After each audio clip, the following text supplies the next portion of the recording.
What is crack-a-lack-and fellow thermonuclear AFers? I am Grant Hughes, joined as always by my co-host Dan Favale. And if you notice anything strange today, it's because I'm talking first. And I should have not said joined by my co-host Dan Favale, so you could think I was doing a solo pod, which would be even weirder. We're doing weird things today. We're trying to keep it loose because we have three eliminated teams to discuss, which we haven't yet. We haven't talked about what order we're going to do that in. We have 4 teams left to discuss. We'll do that briefly. There's a couple series to go, but I'm going to get to it quickly because I have so much respect for him and I want to know, and I never get to ask. Dan, how you doing? I am a little bit depressed after how the Knicks season ended, but that wasn't unexpected. A little bit manic too, because that the Timberwolves Nuggets series was just ended up being an acid trip. And that game 7 specifically, just the implications that it might have on the Nuggets future, then also our champion this year, just incredible. And then Thunder Mavs, I thought some of the talking points after that were hysterical. But on this Monday, I have energy. I am highly caffeinated. I continue to caffeinate too. So we're going to keep this going. And I'm also just in awe that I got to see I think that's the first time you've definitely done the podcast intro, right? Oh, for sure. And we discussed right beforehand that that's how it was going to go. And I did not want to practice or do any extra reps. We'll let the people decide how it went. I suspect they'll want the original recipe back at some point. You have complained about my yelling. I've been yelling for 7 years. Yell. Probably. I tried to go loud. I basically did an impression, I feel like. So if we continue with this, I'll have to kind of find my own voice. That's important. One thing before we get started, I'm concerned I don't have enough capital T takes on any of the series we're going to discuss or the eliminated teams we're going to discuss, because all these series were awesome. And the team that lost had moments that were phenomenal, generally speaking. And by some measures, I guess, other than Denver, overachieved or at least met the standard of achievement we expected. So it's usually you want to go, oh, this is the reason this team lost, or here's the glaring flaw or whatever, or here's the transcendent thing this other team did. It's kind of just man, all these teams were good and they played really hard. And I want to avoid or try to today the trap of saying here's what's wrong with the Knicks. Here's what's wrong with the Nuggets. Here's what's wrong with the Thunder. No, they didn't win their series, and we can start. I'll let you pick where you want to start with which team, which series, which postmortem, however we want to do this. But do you feel that way too, where man, these were all good. And there were moments where obviously the team that lost, we probably thought was going to win it. And I was 1-3 all over the place. Yeah. Semifinals pick 1-3. I got one of the series right. It was tough. I mean, they were all close. They were all awesome. I don't have a question for you other than where would you like to begin?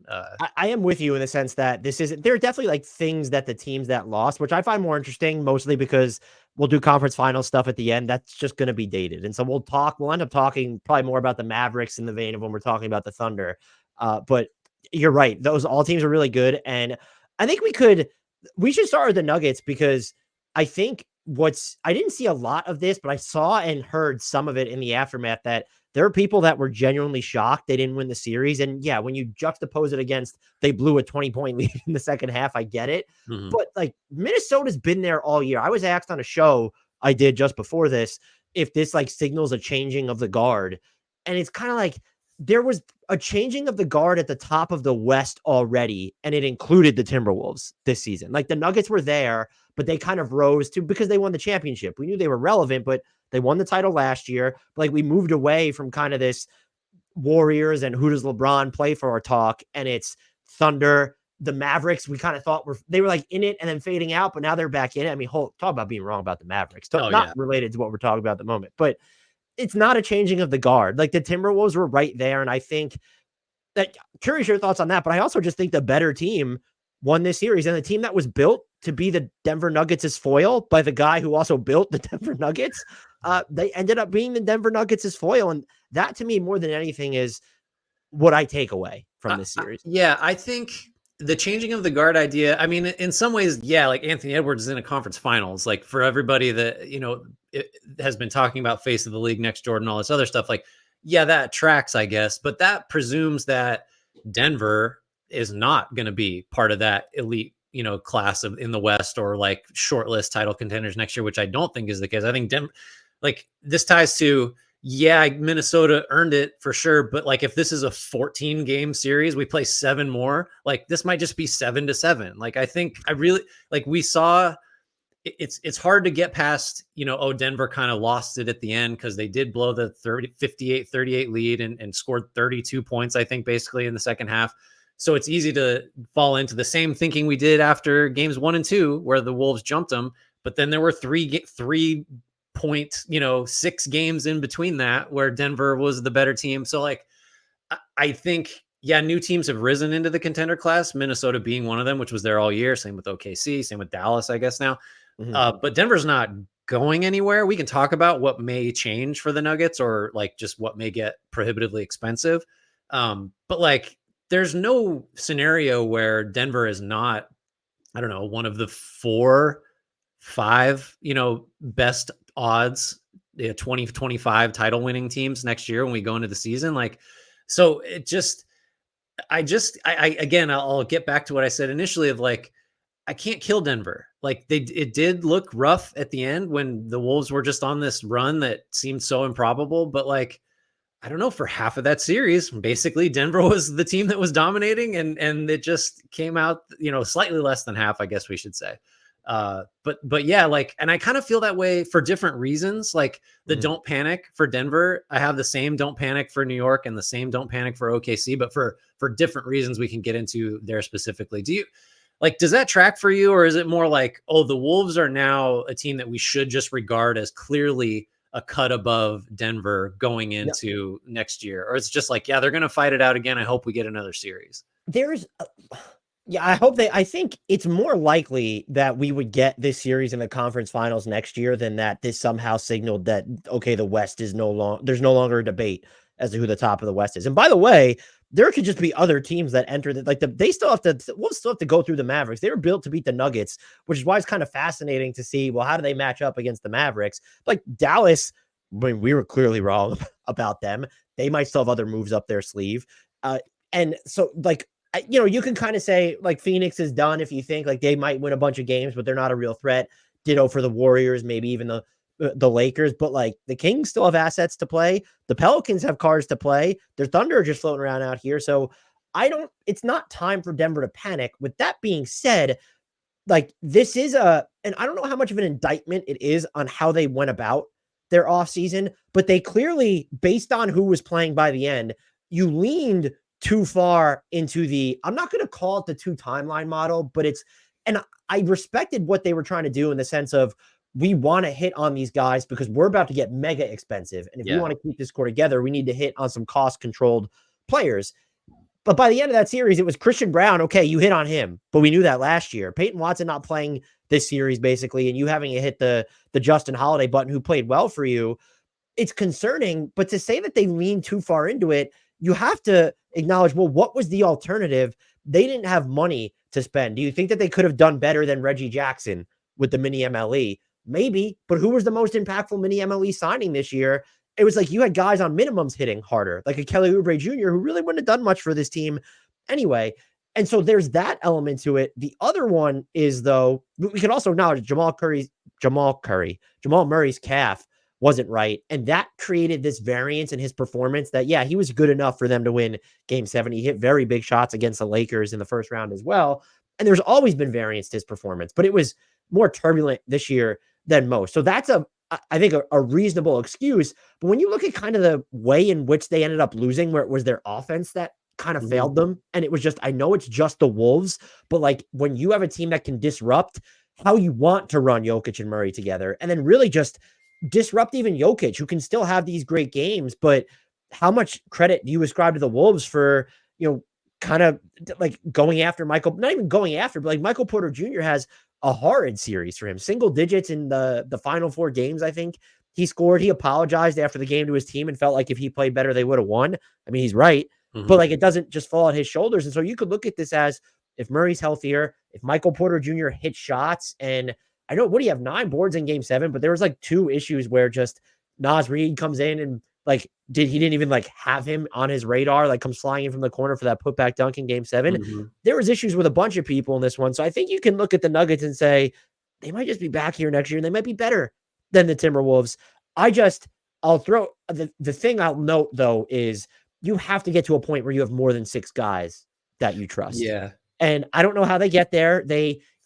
Look, KCP has a player option. And if you, with his cap hold, which is like 22 plus million right now, they're about $10 million into the super tax. Hat tip Keith Smith of Spotrac for coining that. I don't think he gets 22 million, but even if he just picks up his player option there, and maybe they extend him off that number and that's how they save some money in the short term, but they're in the super tax. And I'm assuming they'll pay it for at least 1 year, but how do you get better aside from internal development? And that might be like you have Reggie Jackson. I assume he'll pick up his player option. That's a little over 5 million.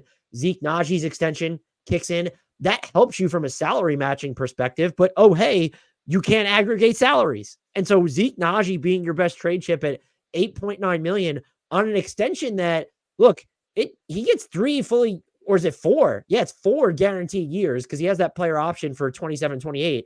There aren't going to be teams that he didn't do anything for you this year. So even if you were willing to attach I think they can trade their 2031 draft pick, or even if you're willing to attach, you can't even attach a player. And so that's what gets super challenging. You have to believe that this core is it, and you're going to get enough internal development from Peyton Watson on offense, from Julian Strawther. I know he got injured in the middle of the year and that kind of shook him up, but are you going to trust Jalen Pickett next year to handle some backup point guard minutes? Oh, by the way, you have the Aaron Gordon at the 5 button still, but you kind of still need a backup big who isn't DeAndre Jordan or Zeke Naji at this point, I would argue. And if you want to make a meaningful change, who's getting traded? It's not going to be Jokic. I don't think it's going to be Murray. I don't really think it can be Gordon. Now you're looking at Michael Porter Jr. trades. That still seems like an overreaction, though, to how this season ended. Yeah, everything kind of does, right? Because like normally in this situation, if this, so hanging over every piece of Nuggets analysis we'll do, whether it's got to do with the series that was just completed or what they need to do to improve themselves in the offseason, is colored by the fact that we're making those assessments based on how they looked against like maybe the best playoff defense we've seen in like 15 years or like, I don't know what. You almost can't get too hyperbolic about how good defensively Minnesota was. Obviously in this series, but all season, just far and away the best. Like that second half of game 7 specifically, though. And not just like, oh, they're athletic and young and big. It's like, no, they really excelled at like, let's make Jokic shoot 10 threes. Like that's what we want him to do. And we'll wear him out because anytime he touches it inside the 3-point line, we send 2. And so now he's tired. So when we leave him to shoot those threes, he's exhausted. That's hard. Like, it wasn't just a physical advantage. Like this was a ton of talent deployed really intelligently. So like, yeah, it would be great if Michael Porter Jr. could like do a little more with the ball so that he's not just someone that you close out to. And as long as he doesn't get a 3 up, like success for the defense. Sure. That'd be great. Like if some of the young guys were a little readier, like Peyton Watson basically not playing, I got to believe almost any other opponent other than Minnesota, he would have played. Like you couldn't put him out there against a defense that good, I think. So all those things are just of a part of a larger package where it's like, you got to get KCP back and you got to get a little more from Christian Brown and a little more from Watson. And maybe one of the other, guys from the batch of young players that kind of count as a second timeline, but are also kind of like, if KCP leaves insurance, like Strawther, Pickett, Hunter Tyson, like all these guys, maybe one of them can give you 15 minutes or 10 minutes in a playoff game by next year. And so if you're Denver, it's just like, sometimes it's impossible to be like far and away the title favorite. And the best you can ever expect to do is to like be in that mix, which Denver very much is. And with any improvement at all is at the top of that mix next year. So it's just like, it's really hard to evaluate kind of soberly just because that Minnesota defense was so good. And you can't like maybe it'll be there next year. Maybe it will be as good, but maybe not. And like, if it's 98% as good, maybe Denver wins the next time they play a playoff series. Although what if Jaden McDaniels is 98% better on offense? We've seen it. Sure. We saw it towards the end of that series. I mean, it could go either way. Like we could be back here next year and Minnesota has taken a step forward and Denver is the same or slightly worse. And that's a 6-game series or a 5-game series or something. But yeah, like, It feels to me, just because I just mentioned Strother and Pickett and all those guys, like they feel like they weren't supposed to help this year, but they were supposed to be hypothetically ready, if you're planning this far out, for the possibility of losing Caldwell Pope, I think, or for Reggie Jackson declining his option and leaving, and suddenly like you just need that like backup point guard spot to be filled by someone cheap.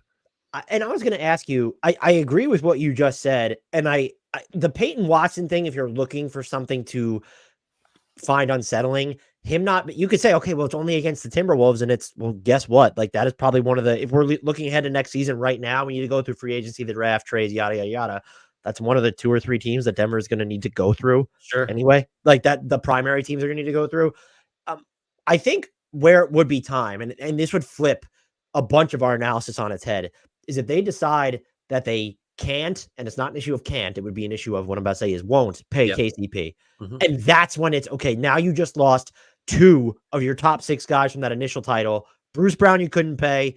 I don't think I saw anyone frame it as they could. You couldn't. We'll move on. Look at that. But like, if you don't, I know he had a rough offensive playoffs. He was second team all defense for me this year, and I think he deserved it. He's 31. His best days are probably behind him. He's too important to what you're doing now. And I think we've now proven, unless you're just going to get a monster offensive leap from Peyton Watson next year. But I even look at Christian Brown now. You still need stuff from him offensively, specifically 3-point shooting. You can't just insert. By the way, Christian Brown, I was a believer in him last year. Rickety points this season offensively. I'm just after this Timberwolves here. He was probably their best Anthony Edwards defender. I know Aaron Gordon did nice work on him. He's going to have a role, like no matter if his offense doesn't change at all, he's going to have that same role or a bigger one going forward. But you can't, I'm not at the point where I could say, well, you put him in for KCP. No, and it's we're kind of like you nudged him up the pecking order and you were fine for Bruce Brown. This would go one too far. They're just not ready for it yet. And I don't know how bringing back KCP at least gives them more time to plan around like this. Oh, if they decide they need to get cheaper, that they can't afford these guys. But even when you go that route, this is actually my actual question to you. Is there ever room, or should there be room? Should they have already made more room to see if Michael Porter Jr. can do more offensively because of what you just mentioned, where you're talking about, by the way, by the end of this series, it was, even if Michael Porter Jr. was taking a 3, it was kind of a win for the team. But like for him to do more where he goes up against these lanky and physical defenses, and like if you bump him off the 3-point line or he's not open, there's only so much that he can reasonably do. And do they need someone more who can punish mismatches in the post or operate more off the dribble? And then the twofold question off of that is, should you make room for Michael Porter Jr. to do that during the regular season next year? But also, 2, like, do you even want him shouldering that type of load? Because with that, does it increase his exposure to back issues, where if he's trying to bang in the post or just take these guys more off the dribble and follow through on all of his drives? Or if you're also going to task him with doing some playmaking, not only is there the extra physical toll, but you're going to have to deal with some turnovers there, buddies. Yeah, I think it feels like a lot to ask, but because of what we've just spent time talking about, where it's like, I mean, it's more likely to me that they lose KCP than they bring in like a level of player because they just can't, that's at KCP's level or higher. I think most likely they will just keep him and pay what it costs and deal with it. But if you had to choose between, are they going to lose him or bring somebody else in like that is as valuable as KCP? It sort of has to be the former, because they don't have the ability to bring in someone. So anyway, that's not the Porter question.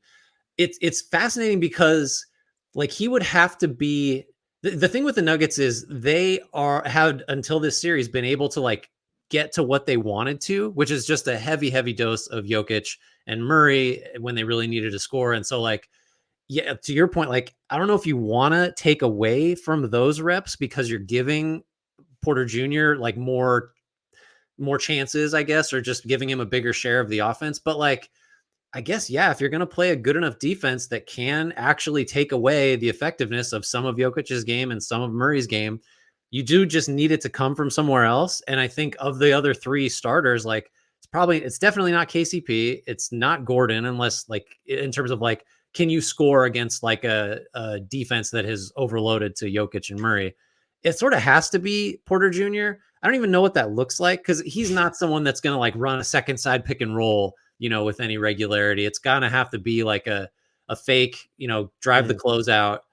either finish at the rim or make the next pass for an open three, which again, like Denver was pretty happy. I mean, Minnesota was pretty happy giving up threes as long as you weren't getting anything close. So like, I guess like, yeah, because we're banking on organic growth, like as the Nuggets' best way to improve, guys like Porter Jr. do have to add like 5% more, as an off the dribble score or something like that. Because where else is it going to come from? You can't say, oh, Jokic needs to be better. It's like he's as good as a human can be. And like Murray, yeah, more consistency would be great, but I don't know how to evaluate that given the calf injury. And I think for people that are probably maybe, and I will say I'm maybe slightly uncomfortable with kind of where the Nuggets go from here, because now you're so dependent on internal development. But the fact that maybe they understood this or decided this before we thought they needed to be that dependent bodes well for them. But if you're looking to actually overreact or be more like, our analysis boils down to the Nuggets are just going to be right back here next year and they need to be incrementally better somehow. Mm-hmm. That's not spicy. The spiciness could come. I think there's probably like 3 or 4 flashbulb potential developments. We already mentioned one, the KCP free agency. Now, the extension eligibility, this is 2 for Aaron Gordon and Jamal Murray. If like you don't even hear whispers that those talks are happening, probably specifically with Murray, just because he becomes a free agent after next year. I think that's the last year of his contract. He'll be unrestricted. That would be the one where it's okay, what is going on here? And then the other one, well, and I don't think if they don't extend either of them, like maybe there's just some, but like the Murray one is probably a bigger one than the Gordon, just from how committed are you to continuing to pay for this core? And then, so that's 3 of those. And then the final one would also be if you start to hear talk of Michael Porter Jr. trades and the returns that you're hearing are like, oh, there are these teams that have cap space or out of it, like traded player exceptions, and there's draft equity being rumored. That's when you get worried. If they, like, I would even be a little bit worried if they decided that they wanted to break him up into like 2 or 3 players, just because, well, what does that say about your faith in your internal development? But like, if you start like hearing those whispers, that's when you start getting concerned, because it means, oh, they just watched this guy, but they just got punked by the guy that they could have kept. Good for Tim Connolly. And if you're Stan Kroenke and you're looking at this, like, I think as a competitor, I'd be like, well, I need to prove that, like, yeah, they won a title without him already, but it was with Tim Connolly's roster infrastructure. You should double down and spend more. But if they go into like cost cutting mode or even just sniffing around it, this isn't the level of they were able to save money and get KCP. There will not be a move out there that makes me feel the same way about this. And so if you're looking to overreact to the Nuggets and their future, I just don't think you could do it right now. But those are the things I would be monitoring to see if this team is tilting in a direction that it should not be. And of those options that you laid out, I think an MPJ trade has to register as the most like, I don't know about most, I guess most likely and sort of the cleanest way to get maybe better without organic growth. Like, just because think of if MPJ is going to be in this role, which is like a limited role, right? Like, he's nowhere close to your best defender. You don't need him as like, oh, we got to have his length on this guy. And on offense, he's no higher than 3rd in the pecking order. And given like the amount of facilitation Aaron Gordon has to do, maybe 4th. So like, you really could split him into 2 guys, one of which is like, I don't know, 80%, 85% of the offensive player, just in that role of like a catch and shoot guy. So, and then someone that can defend. Like, I don't know, there's ways to go there if you split him. And it would be semi-interesting if I didn't think that the shooting that Michael Porter Jr. provides is, I think, more valuable to this team than people realize, because the Nuggets, I'll die on this hill, they didn't shoot particularly well during the playoffs. Like, they don't take enough threes. And I understand that a lot of that is just like, look at how they're generating their offense. Do they need to? But like, when you're talking about like making up a variance where it's just like, if you see the Timberwolves, like when they were kind of up by 7 inside 2 minutes, I know Denver's offense is Denver's offense, but it was just like, oh, it's over. Yeah. And then certainly when they go up 10 with 3 minutes, you're just like, it's over. And because they're just not a team that really goes to 3-point volume that way. And Michael Porter Jr. at least gives you that idea. And how are you getting a player who replicates that while then also deepening your rotation? I agree with you that the cleanest way to deepen your rotation of proven players would be to trade Michael Porter Jr. But you also get into the issue of, well, are you trading him? I don't want to say at the nadir of his value, but for less than he means to you, because you just perfectly outlaid his role and how it's limited. Who's looking at his salary and saying, well, I want to pay him max money without knowing whether he can actually do much more? He's their number 3.5 option, you call him, Mm-hmm. Are we in a position to pay max money for that when we don't know if he could do more, or even just to put him in the same role? And so that, like, you get into weird territory with that, which is why I'm just, at this point, you're kind of married to the, like, it's not the two timelines, but it's, you're married to your internal development. And so I'm like, you run back your core five Yeah. and hope that you get enough breaks offensively from Christian Brown and from Peyton Watson. Maybe Strother or Pickett can come in and give you minutes next year. Maybe Hunter Tyson can do something. But like, you're kind of, and could you hit on a minimum? I had thrown out the idea, I actually wrote about it, is I know his Philly homecoming was cool, but like, if you wanted to go ring chasing and you're willing to sign for them, like Kyle Lowry would be fantastic for this team. I don't think he solves everything, but it's like, that's someone else who could give you different layers of offense, even at his age right now. Who are they going to hit on? And like, but maybe that we're talking about them getting incrementally better or deeper. You could feasibly do that just by signing the right minimum guy. Yeah. And it's like, at the end of it, this is not an uncommon position for a champion, a past champion, to be in, where it's like, now, because you cannot get here without being expensive, basically, with very few exceptions. And so now it's just like, we need one or two guys to hit that haven't contributed yet. And that's not the most unlikely outcome in the world. It's like, I keep thinking back to some of those Spurs teams where it's like, they never went back to back. They'd get there, they'd win it. They'd come close or not that close sometimes the following year. And then, 2 years later, they'd win it again. And it might've been because like Tony Parker took a step, or like they suddenly got Danny Green, or they, just whatever it is, like, what's the motto? George Hill mattered this time, or we like love Danny Green. What do you say all the time? Sorry. I'm trying to quote you. We love Danny Green around here. We do. Everybody loves Danny Green. Or just so it's weirdly, like, there's a blueprint here for the Nuggets, and the Spurs pulled it off for like 15 years, where you just kind of try to stay as close to this good as you can. And it's going to look a little different on the margins for a while, but you've got the main piece in Jokic, and you can just like, hope one or two guys pop. So you get a second rounder somewhere and he turns into a guy that can give you 20 minutes, and like, you're just there. So again, this is all circling back to like, I can't panic here. I can't do it because they're so good still. And you saying the Spurs made me think of this. And then I have a question for you to wrap it up. I think that's maybe a different podcast, but the observation here is, how did they win their first title? By not overreacting to these postseason failures. And I don't know if you saw the Michael Malone quote. I thought he phrased it perfectly. Failure is not fatal. It's like, you could be pissed that they blew the 20-point lead, but they also lost to a team that the Timberwolves were better than the Nuggets. Like, that's just, we can say it now. They were at least in the discussion beforehand. So you got to this point by not overreacting. Why are you going to overreact now when there's nothing you look at, when, again, the core five specific, like your starting lineup, and saying there's no reason. What is the reason that they could not be back here next year aside from injuries? Do you see regression coming from anyone aside from KCP? And probably not. No. The one thing I will ask, though, just because you are getting into his next contract, Jamal Murray. Yeah. The ship has sailed. I know he was injured, but the ship has sailed, and maybe he'll make an all-star team. But like, there was talk after last year, in part because he's hit so many big playoff shots, about where does he rank kind of in the pantheon of NBA stars. And like, the answer is he doesn't. This is very much someone who I view as predicated on playing alongside Nikola Jokic. And while he may fit and optimize what Jokic does, he doesn't elevate Nikola Jokic to me. But the question would be, because he is coming up on his next contract, could you plug someone else? I'm not even saying like, well, Jalen Pickett instead of like trade Murray and like, let's give the keys. It's just, because what Jokic does is indispensable, is what Murray does, because the way he plays off Jokic, what Murray does himself is absolutely, it's not dispensable. It can be replicated by someone else. Yeah. But what he does alongside Jokic, is that replicable? And is the answer just, even if you think it is the answer still just no, because they've been together for so long? Isn't there a case to be made that Murray is one of the hardest players to evaluate in the league, just because of like, he's played his entire career, as far as like his relevant NBA existence has been alongside Jokic.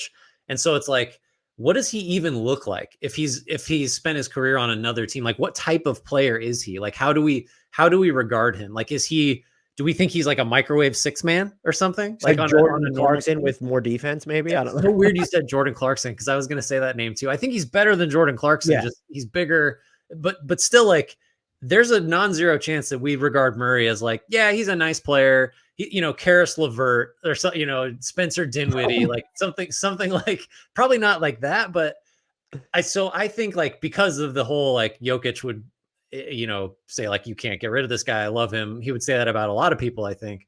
I do think it is fair though to say like what Murray does independent of Jokic is not something that you would have a hard time like finding on the market under normal circumstances. Now Denver doesn't have the resources to do that, but like, yeah, I take your point. Like we don't need to keep doing he's never been an all-star. Can you believe it? Like no all NBA. It's like, yeah, I no, he can. hasn't been that good. Like he's a really good player, but if he's the second best player on like a normal team, the team's not that great. It just But there is because he's value got Jokic. and that's, I don't want to denigrate him as a player. It's Right. just, I think it's time to have that conversation because what he does with Jokic, even if it's just a matter of because they've spent so long together, so you have that like telepathic chemistry that you're probably not going to be able just to duplicate. But I've just thought about it, like even where Jokic was having just like rougher games, or when it's like they're throwing like 8 bodies at Jokic, and it's like if Murray could, I know he was injured, but and he's hit big shots in the playoffs, but we just have so much data, particularly during the non-Jokic minutes of, okay, there's limitations to what Jamal Murray is outside of the Nikola Jokic bubble. Yeah, like if that's Kyrie, for just to pick somebody in that spot, the Nuggets are better, don't you think? Like just because if you're not shading the way Kyrie defended in the semifinals, yeah, you're right. You're right. Yeah, I don't know. That is an interesting piece. We've probably gone long enough here on the Nuggets. Do you want to talk about the Thunder or the Knicks next? I have rants on both. So which one? Why don't you take us? You did the intro. You have to direct us now. Okay, I think we should do the Knicks. So I'll just be some stray thoughts, and then you can rant or take whichever one you like, and run with it. Like, so I said at the top, for different reasons, the 3 teams that were eliminated like don't need to panic so much. And for the Knicks, it's obviously just because you didn't have anything close to the team you thought you were going to have by the time the series was over. The injuries are what they were. That I think raises as many questions as it like puts off, as far as like, well, I mean, what do you want them to do? It's like, okay, but what about next year when you're trying to figure out, leave aside what it may cost to keep Anunoby and Hartenstein, like I don't think Julius Randle is part of your best 5 next year. Like whatever that looks like, I don't think that's the case. So what do we do there? And then how do you, assuming you're whole, like how do you toggle this is a little bit like the MPJ question, but from a different angle. Like the Knicks are very good when Jalen Brunson is extremely high usage, but it's also not ideal because you can game plan against that as a defense, and he's going to wear down and all this other stuff. So what are you going to do to lighten his load? And how do you strike that right balance with a healthy roster of like, okay, we don't need Brunson initiating every play, but things kind of go best when he does. So where do those touches go? If it's Randall, if it's somebody else, like how do you balance things back out when you do have an actual rotation and guys aren't just going to be out there for 40 minutes and you play with like one look the whole time? So yeah, I don't know if you want to start with like what went wrong for the Knicks or where they go, but I think they're all kind of like, it's all kind of a piece to me. Well, it's what went wrong is they ran out of bodies. It's just that's just, and I'm not saying maybe the Pacers still win anyway, but if you're trying to conduct this in an alternate, you like what could they have done differently? It's be healthier. And do you believe that was controllable? Which I think this leads into an interesting question, which I actually don't think is even close to their biggest question of the offseason. Tibbs is going to sign an extension, it sounds like. Fred Katz of The Athletic reported that talks are ongoing. He was asked about it after Game 7-2, and he said, my agents will handle that.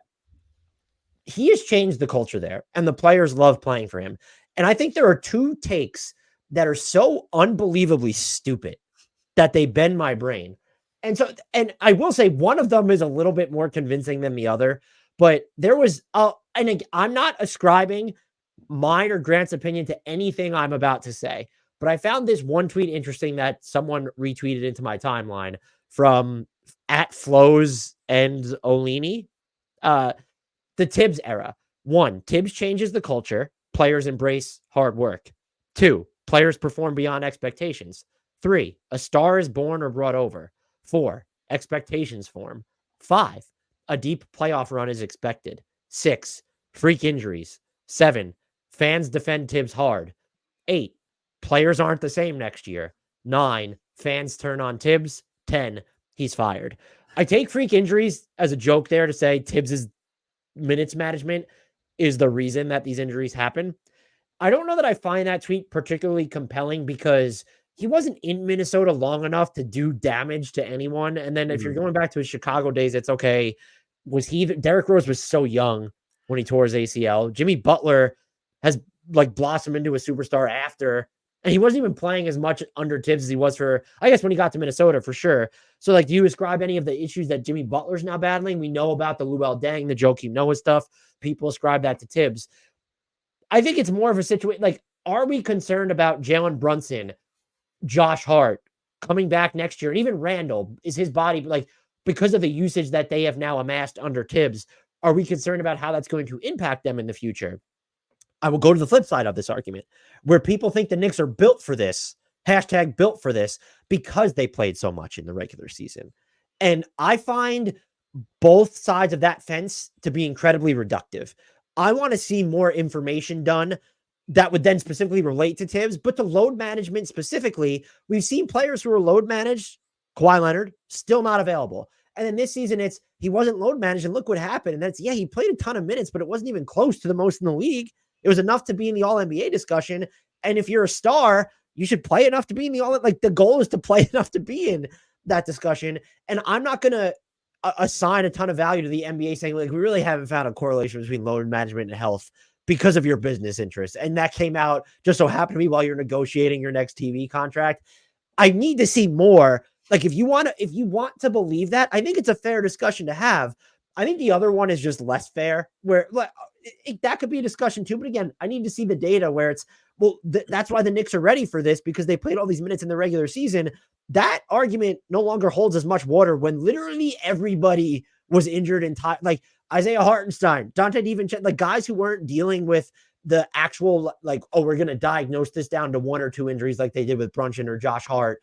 And it's okay. Like, they look tired. Like Dante DiVincenzo just faded out by that. So you can't, I don't know what to make of it. But the final thing I will say before throwing it to you is the injury I look at that seemed like it could be with regards to overuse is the OG Anunoby hamstring thing, which I don't know if it was always the plan to yank him after 4 minutes. And you need to give credit to Tibbs to looking at him move like he had a walker basically in his hand and pulling him.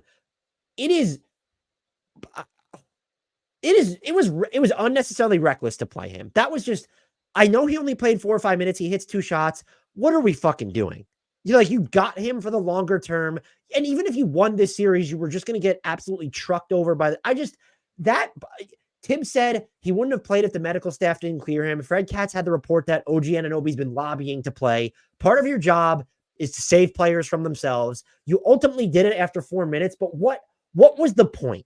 Honestly, what was the point? I think that was stupid. But independent of that is once OG Anunoby started playing a ton, the Knicks just were already down guys. And you know who wasn't overused? Like Bojan Bogdanovic got injured anyway and got injured. Mitchell Robinson, he wasn't really being overused. Did he come back too soon? That's a fair question. Julius Randle, he gets injured in the middle of the year and can't come back. So you already down bodies. If you want to criticize Tibbs's minutes management this season, it's okay. Should Alec Burks and Bojan Bogdanovic have played more after the trade deadline? Spoiler alert, the answer is yes. But I don't know what that does in terms of preserving other people's bodies. And finally, and I'm curious where you land on this. I know I'm throwing a lot of things at you. Like, these are the playoffs. If you want your team to win in the playoffs, is relying on your own guys so much, especially when your alternatives are just non-existent. Where's the cardinal sin there? I don't think it's something that Tibbs deserves to be lauded for. I think that is the take that spun way out of, like, Tibbs might be onto something. Like, let's just play our best players as many minutes as possible. So I just want to know where you land on that, because I don't have a strong enough take other than to say that we just don't have the information to know who, if anyone, including Tibbs, is responsible for where the Knicks' health, not just wound up this season, but if there's going to be this long-term correlation with guys like Brunson and Hart and DiVincenzo and even Randall. Yeah, I mean, I guess the answer to like the list of Thibodeau things we're on like number 8 now, I guess, and it would be how do they look next year? I guess we'll see, right? Like we'll find out. So that part is at least like by definition uncertain. I think just everything else you mentioned is also kind of uncertain. I will say, like in my heart, what I like believing and the side of this that like feels just kind of, yeah, that feels persuasive. Like that scratches a weird, like logical itch is the idea that you can condition players to hold up for longer stretches of playing time. I do think that just like checks out to me like that. I think I've mentioned this specifically before of like the idea that like if you train harder for something, you will get in better shape. Like that is just like that's a fact as long as you don't train so hard that you injure yourself and then you either can't continue training or your like top level is diminished. Like that's sure, like that's logical too. I'm persuaded by the idea that you can get guys conditioned, acclimated to 40 minutes. I do think that seems plausible to me. And I do think for stretches of this postseason run, the Knicks did look like the best conditioned team out there because they had guys winning hustle battles for offensive rebounds and getting on the floor late in games when their opponents who did not play as long or as much or as hard as the Knicks did all year, like weren't able to summon like that level of, I don't know, stamina, intensity, whatever it is. So there's something there to me. And then I guess this feels like a cop out, but you don't really get to fully consider like how at fault, whatever, I know that's not your phrasing, but like how dangerous Tibbs' strategy of like leaning on guys for ridiculous, playing time demands is because like, we've talked about this too. What did you want him to do? Like, who did you want him to dust off to get Josh Hart like 8-10 minutes? Like, if you want to play him quote like a normal load, like right. Who was on the bench? Like we saw Jericho Sims for a second, and both of us were like, "Oh my god!" Like that guy cannot get back in the series for the Knicks. It's like untenable. Well, that would have been the case if he would have reached deeper into the bench for other guys. Like he dusted off Alec Burks, and like holy shit, Alec Burks was like really good for stretches. Was that because he rested so much? Right? Was he fresh? Well, that was what it was. It's because he didn't play him at all. He was saving him, right? So like he dug as deep into that bench as was like realistically possible, unless you were just going to give quarters away or give 5 minutes away at a time in a game where you just can't do that. So that's off the table. I don't know. I like you. I think if you're 100% on the, well, Thibodeau ran him into the ground, this is his fault, you can't do this to guys. Look at all the load managing all these other teams are doing. Clearly that was the case versus, well, I think he was dead right. Like he maximized this team's potential, and that's because he pushed this team harder than anyone else would have pushed them, and they excelled for that reason. Like I think you got to be in the middle somewhere, and I don't know where that is. I'm leaning more towards I like that he pushed them hard, and I like the results they got. And really, at the end of the day, like if this team's fully healthy, and that includes Julius Randle playing a huge role, I'm not sure they make it any farther than this. I don't think you would not have. I would never have put the Knicks in the conference finals with like the lineup they started the season with. And I guess you throw OG in there, and if he's healthy, it's a totally different thing because they were so good with him. But I just feel like however you finagled the minutes and the bodies and whatever, like this is as far as the Knicks were going. Like this maybe they could have advanced to the conference finals, but I wouldn't have picked them to win. So like this is about right for them, even if it feels like, this was such a strange way to arrive at the conclusion of their season. I think and I'm with everything you said, and even to like your thoughts on the conditioning that, you can play this much. And that's to say, I don't view Thibodeau as responsible for anything that happened to the Knicks injury-wise this season. I do think it's an interesting long-term discussion to where, okay, yes, you're conditioned to play 40 minutes a game when you're in your 20s, but now that you have these guys that are going to be on their contracts into their 30s, does that one still work? Two, if it doesn't, is Tibbs the guy to manage their workload? And that, to me, is probably the primary issue, especially when it comes to OG Anunoby, because when he got injured, by the way, people were acting like he had never played a ton of minutes before. Motherfucking Nick Nurse didn't care about OG Anunoby's limbs. And that, though, like that matters in the sense of you're gonna like OG Anunoby's always dealing with something, like got out of bed and sprained his ankle, like or something, like stepped out of bed the wrong way. And so is Thibodeau the guy to not play him a ton of minutes if that's what he like, does he understand his players' limits? And I would say you probably need to give him the benefit of the doubt based off how many of, players who aren't on the Knicks don't like him. Everyone who's on the Knicks seems to love him.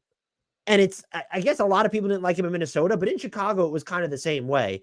And yes, you need to save players from themselves. That's also that's why you have a training staff. That's not Tibbs. As if the call was Tibbs's to make on whether OG Anunoby would play or not, and he wasn't cleared by the medical staff, that's just franchise malpractice.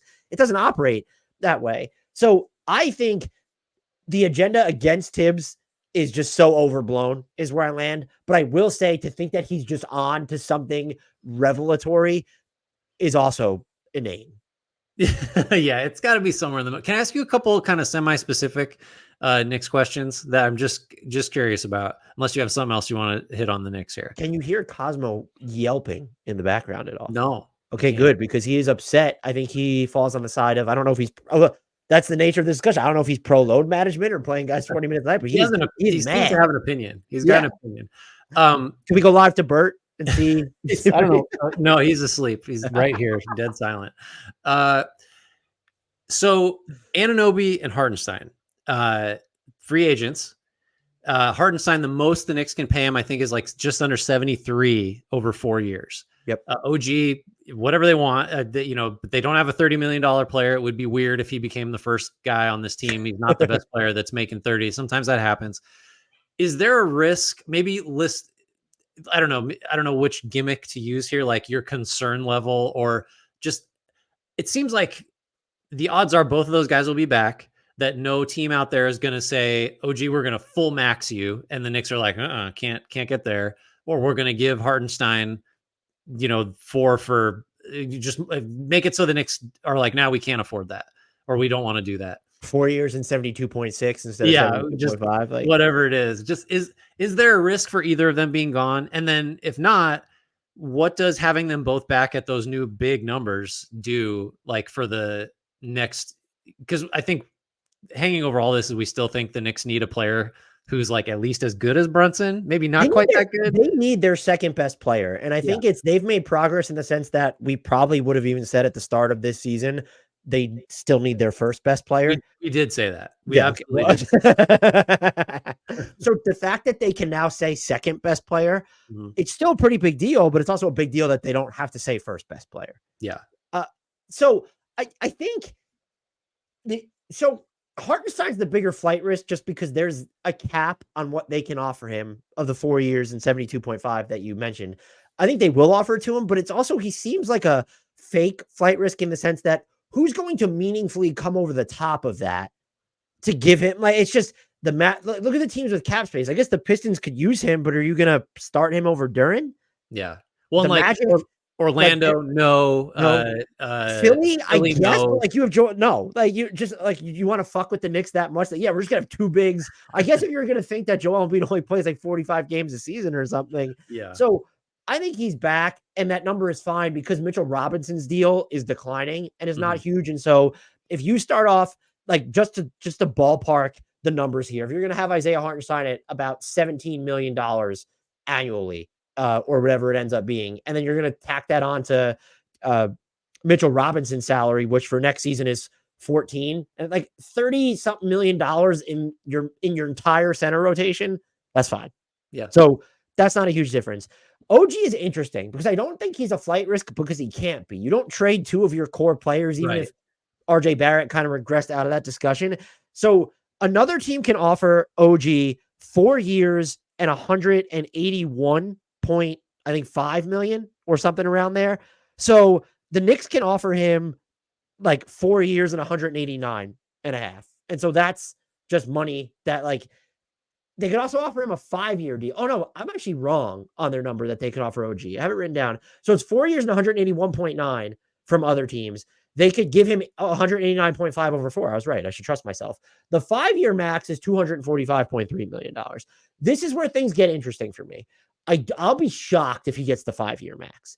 I'm wondering if this unfolds in the vein of, do the Knicks just max him out over 4 years from the jump? And because they know that, look, the teams that have cap space that I think you would need to watch, OKC, Philly, and Detroit. Orlando could use him, but you probably want someone with more ball. Anyone could use OG Anunoby. Let's make that clear. But like those are the teams where it's. Well, I mean, we're gonna get into the Thunder. Like if you put OG on the Thunder, I'm probably picking them to win the title next year. Straight up. I have someone else for them, but yeah. So is it Daniel Gafford? Spoiler alert. Nope. But so I want to see where he ends up because there's a bunch of questions where so they just give him the 4-year max because of what's else out there on the market.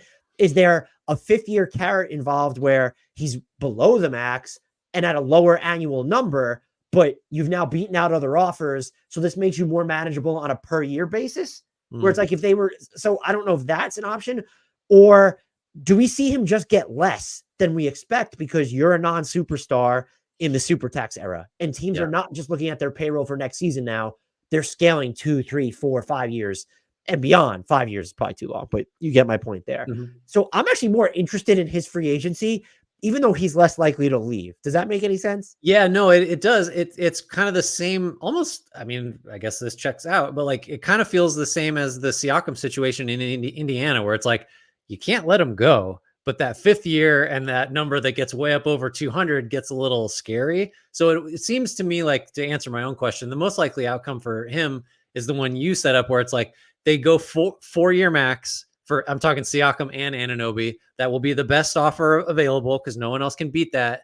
And if either of them is pissed off because you're not getting the 5th year, like tough, you're not going to get it from anybody. So just like, it's a little uncomfortable to spend that much, especially on the Anunoby side, just because like, injuries and I don't know. Well, now I'm questioning whether that's true. Siakam just seems like someone, maybe because his team's still playing, that like, oh, he's got so much to offer. Whereas Anunoby's an A+ role player. And Siakam, I think of a little bit differently. Like he's like a B+ second star, which it feels like such, 2 different categories. You probably could argue the injuries with Anunoby matter, but his game, because he doesn't do as much offensively, it should probably age better. Although I guess defending 5 positions is pretty hard. I don't know. But yeah, anyway, I don't think either of them are serious flight risks, but it is like, that's a thing the Knicks are going to have to consider. And that's all tied into like the pursuit of the next, the other star. And that's so Fred Katz of The Athletic also reported this in kind of his semifinals wrap-up piece, that the Knicks are going to be on the hunt for that star. But there's others. So the star search dovetails with Julius Randle's future. He's extension eligible.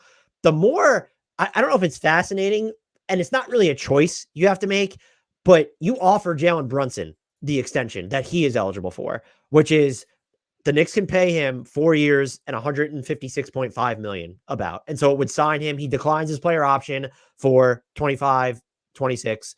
And then you would have him under lock and key through 2028, 2029 at this point, if he signs. And so it's basically adding an extra year onto his deal at a higher number.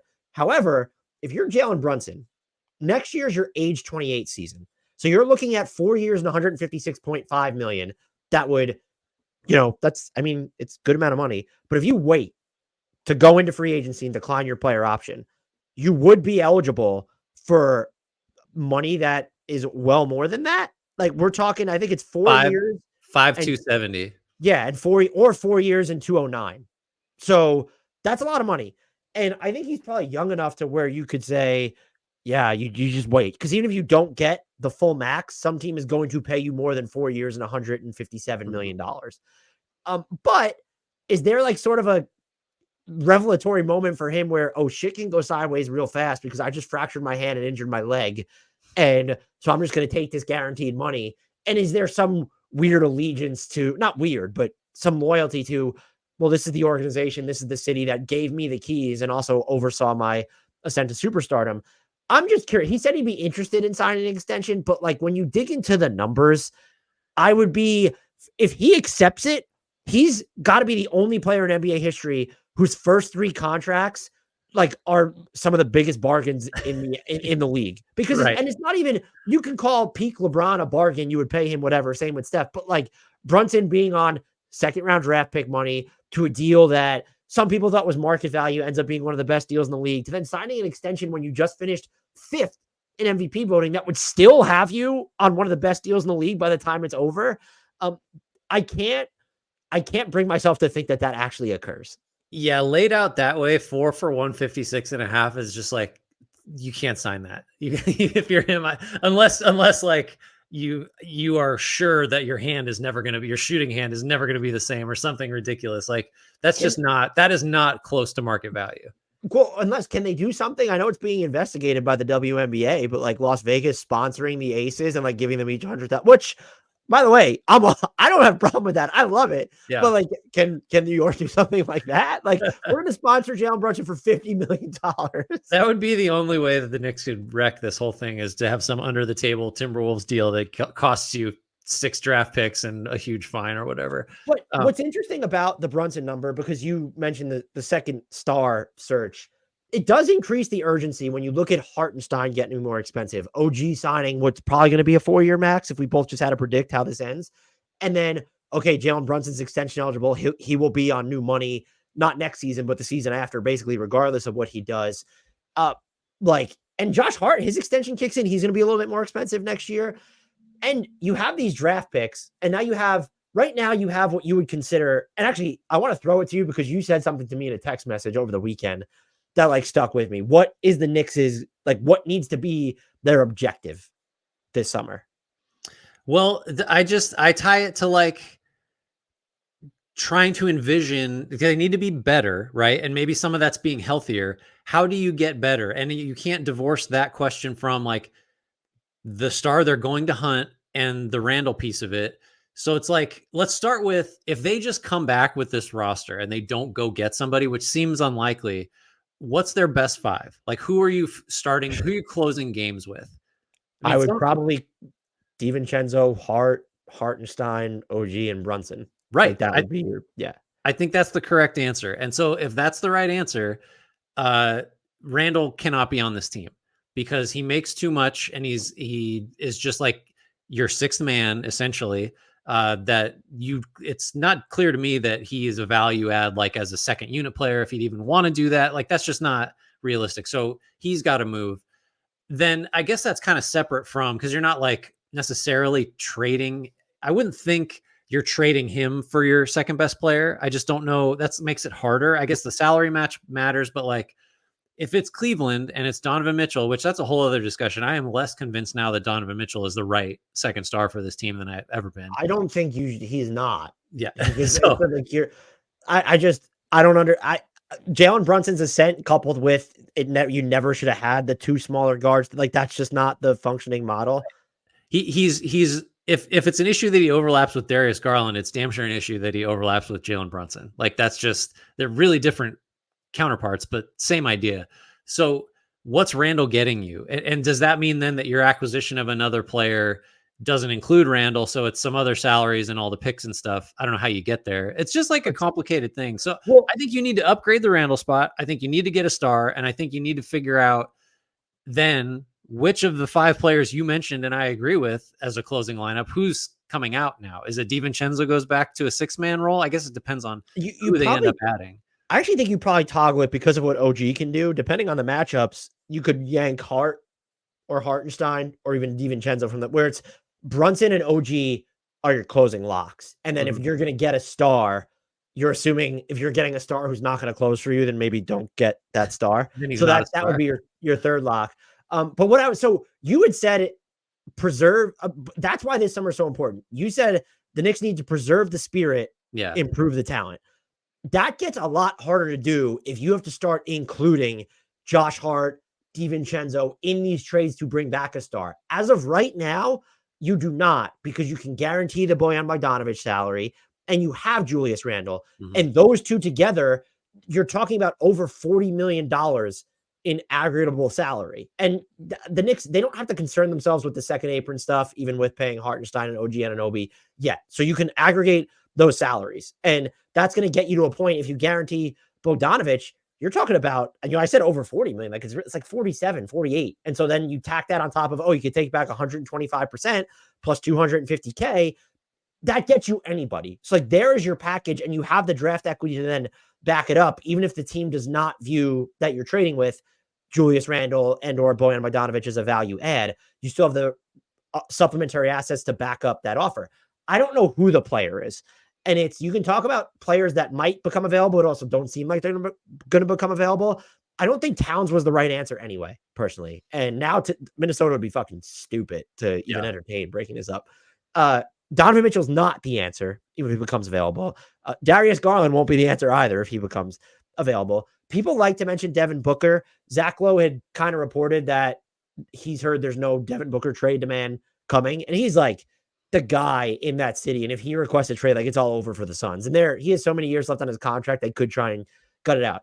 I don't know who the name is. My personal preference is, but it's so predicated on him wanting to be here, the Clippers cooperating, is the Paul George opt-in and trade because of just, you have the money to match it.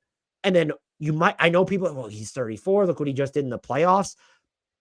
You don't need to give up a ton to get him. You're almost you're kicking the can a little bit, because if George wants to be on the Knicks or leave the Clippers, the threat of him leaving for nothing, where there are teams with cap space who could just sign him and would sign him outright, that forces them to say, yeah, we should probably roll him over into 2 salary slots and a pick.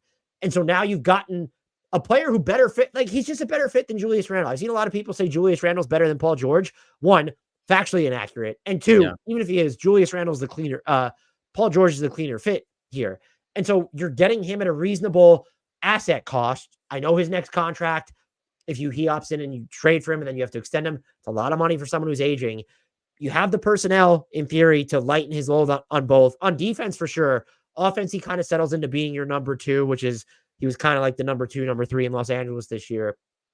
But you've now preserved assets to where if you need to make a subsequent move, you still have that ability to do so. It will then cost you some of, as you phrased it, your spirit. But that's why this summer is so important. I don't know that there will be another offseason unless Julius Randle opts in, which I wouldn't expect him to after next year, to where you can preserve the spirit and then also get better. And the other name I throw out, I just don't, they have the money to get him.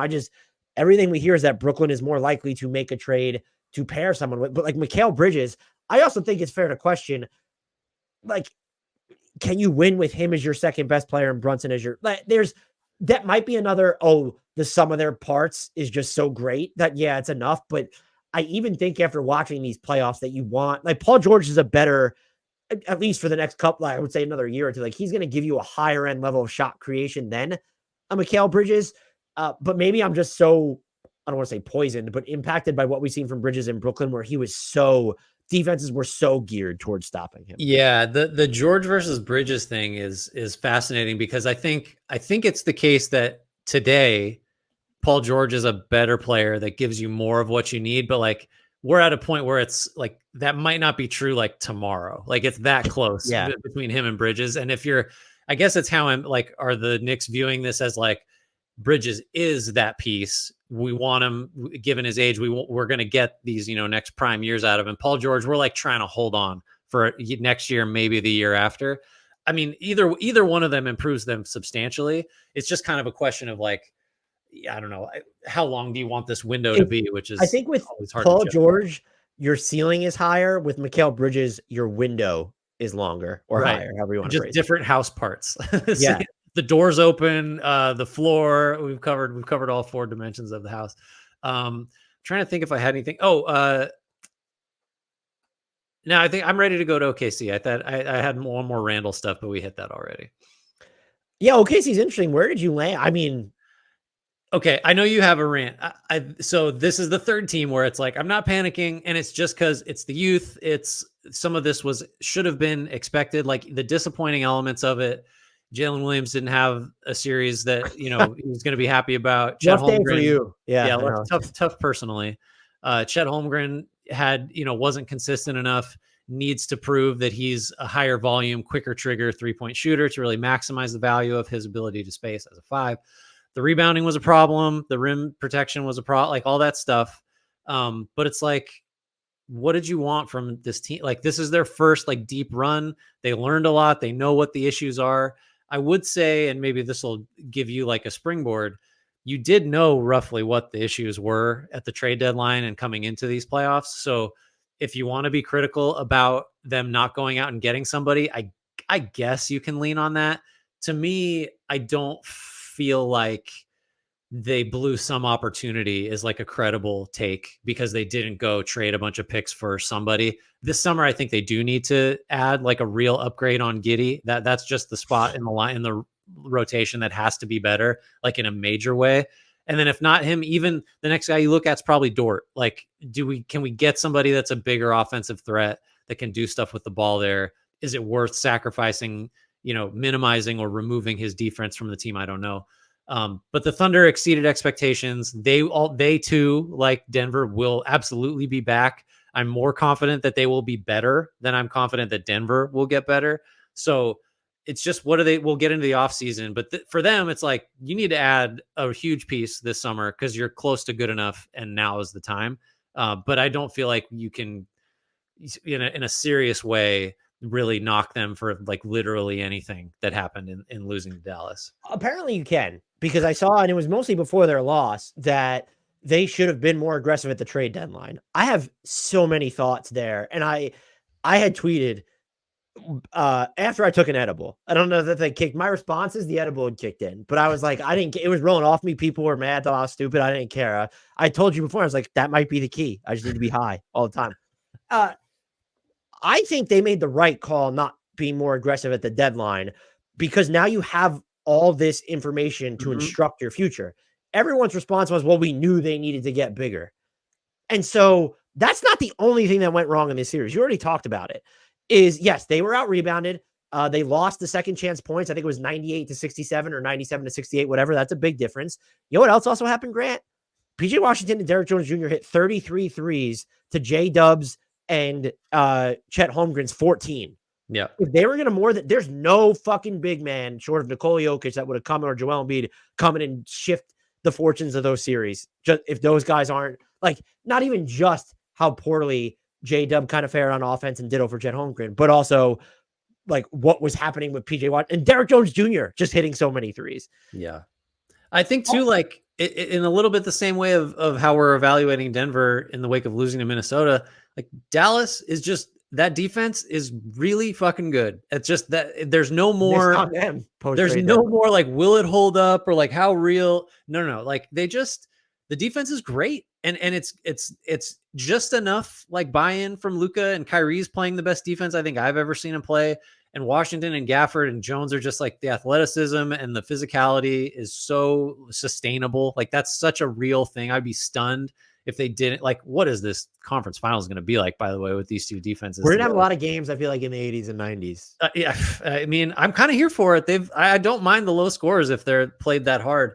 I think we need to talk about, so you said that the Thunder they needed information. They got information. Well, like some of it was confirmed. Some of it's a little new. So like, where are you looking now? 33 million in cap space potentially, unless you start trimming with like separate trades or whatever. And all the picks. Here was also my issue though, to wrap up on, because the response I got was like, well, they could have been the team that traded for Daniel Gafford. Daniel Gafford was a -58 in this series. I know he played for the Mavs, not the Thunder. But so much of what the Thunder do, they want to play 5 out. And if you put Daniel Gafford or another traditional big on the floor, you are going to change the spacing in a way that makes it more difficult for Shai Gilgeous-Alexander and J-Dub to create on drives, which, by the way, it was already super difficult to create because the Dallas Mavericks were both physical, flying around, and packing the paint anyway. And so and guarding Giddey with a center. So it's like you say 5 out, it's 5 out, but only 4 of those guys get guarded. And really it's more like 3 because Lou Dort, they're not guarding him like the way they would other shooters.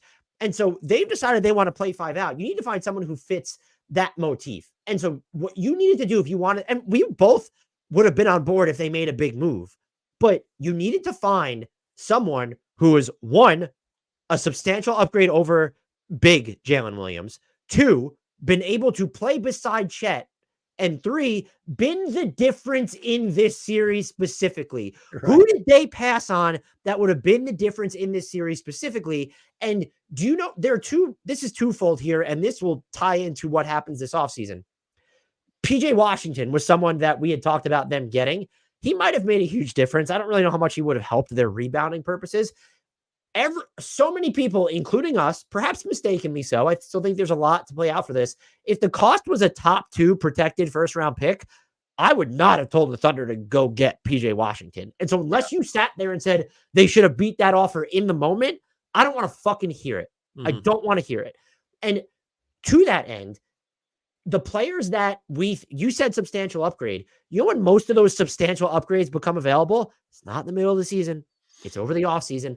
That's when these bigger names, I don't think they could get him. I think he will stay in Utah. But if you wanted Larry Markkinen, would it have been easier to get him from the Jazz at this year's trade deadline or over the offseason? Don't even answer it because it's not a real question. It's over the offseason. Yeah. That's when that stuff tends to develop. And you mentioned their cap space.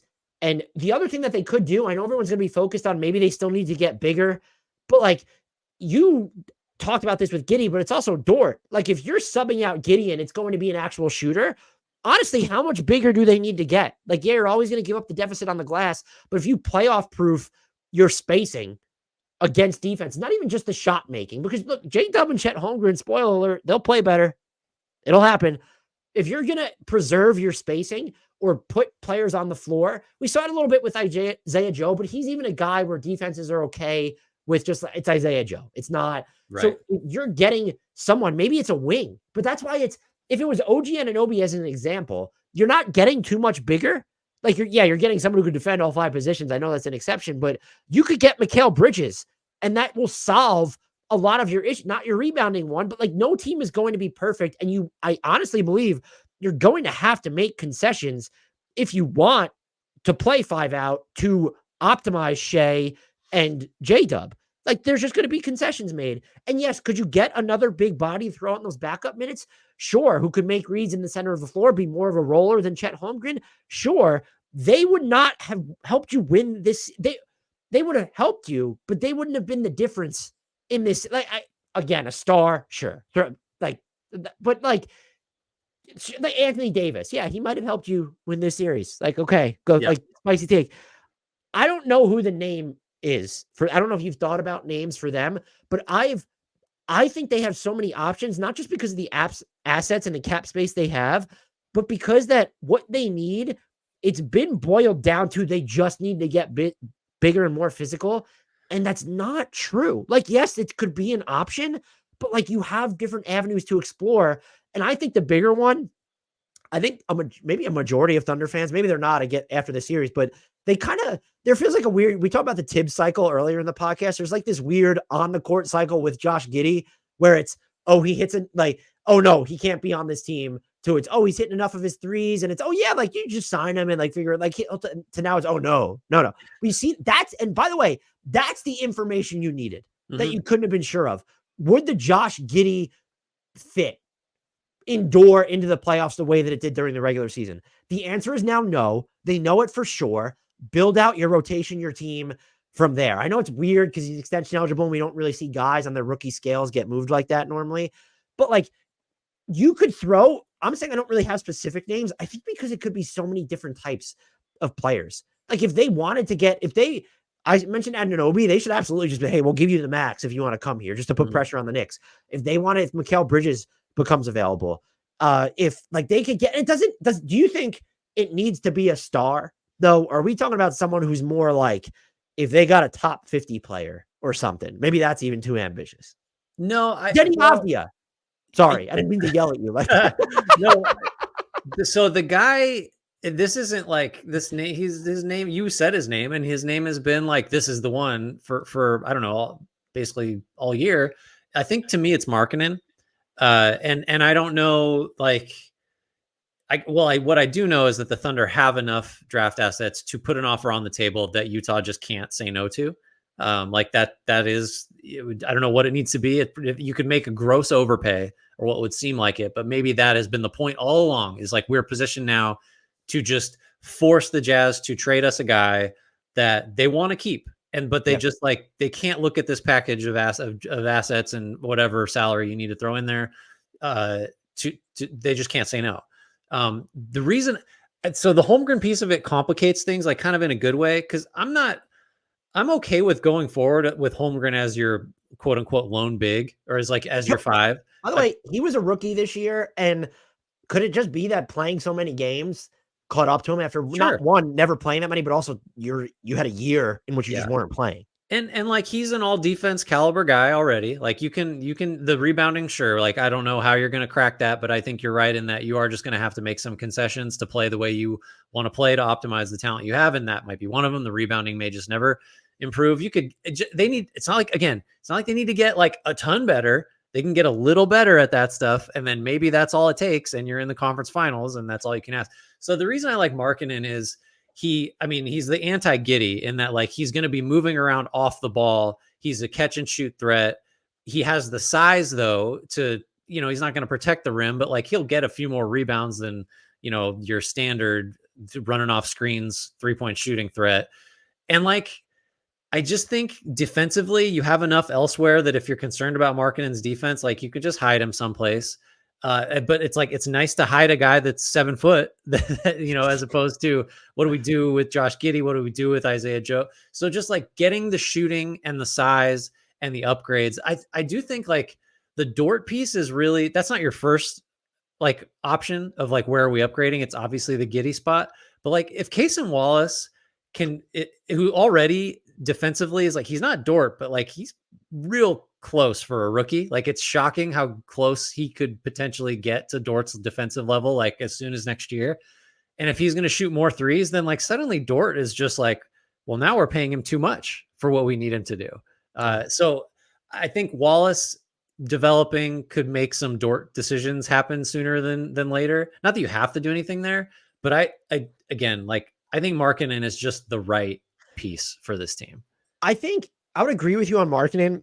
By the way, there was some trolling done, and I'm here for jokes, but the Thunder helped the Mavericks get Gafford, and again, Gafford is not the reason the Thunder lost the series. They also helped him get Derek Lively. Yeah, directly. Like, I'm high enough. I did criticize that move from them in the moment, but I'm high enough on Cason Wallace now where it's okay. If the Thunder go on to win the title and Derek Lively's like the Finals MVP, okay, like we'd have the conversation there, but he wouldn't have the same opportunity when you had Chet Holmgren, in OKC that he got in Dallas. And it's not even pushback.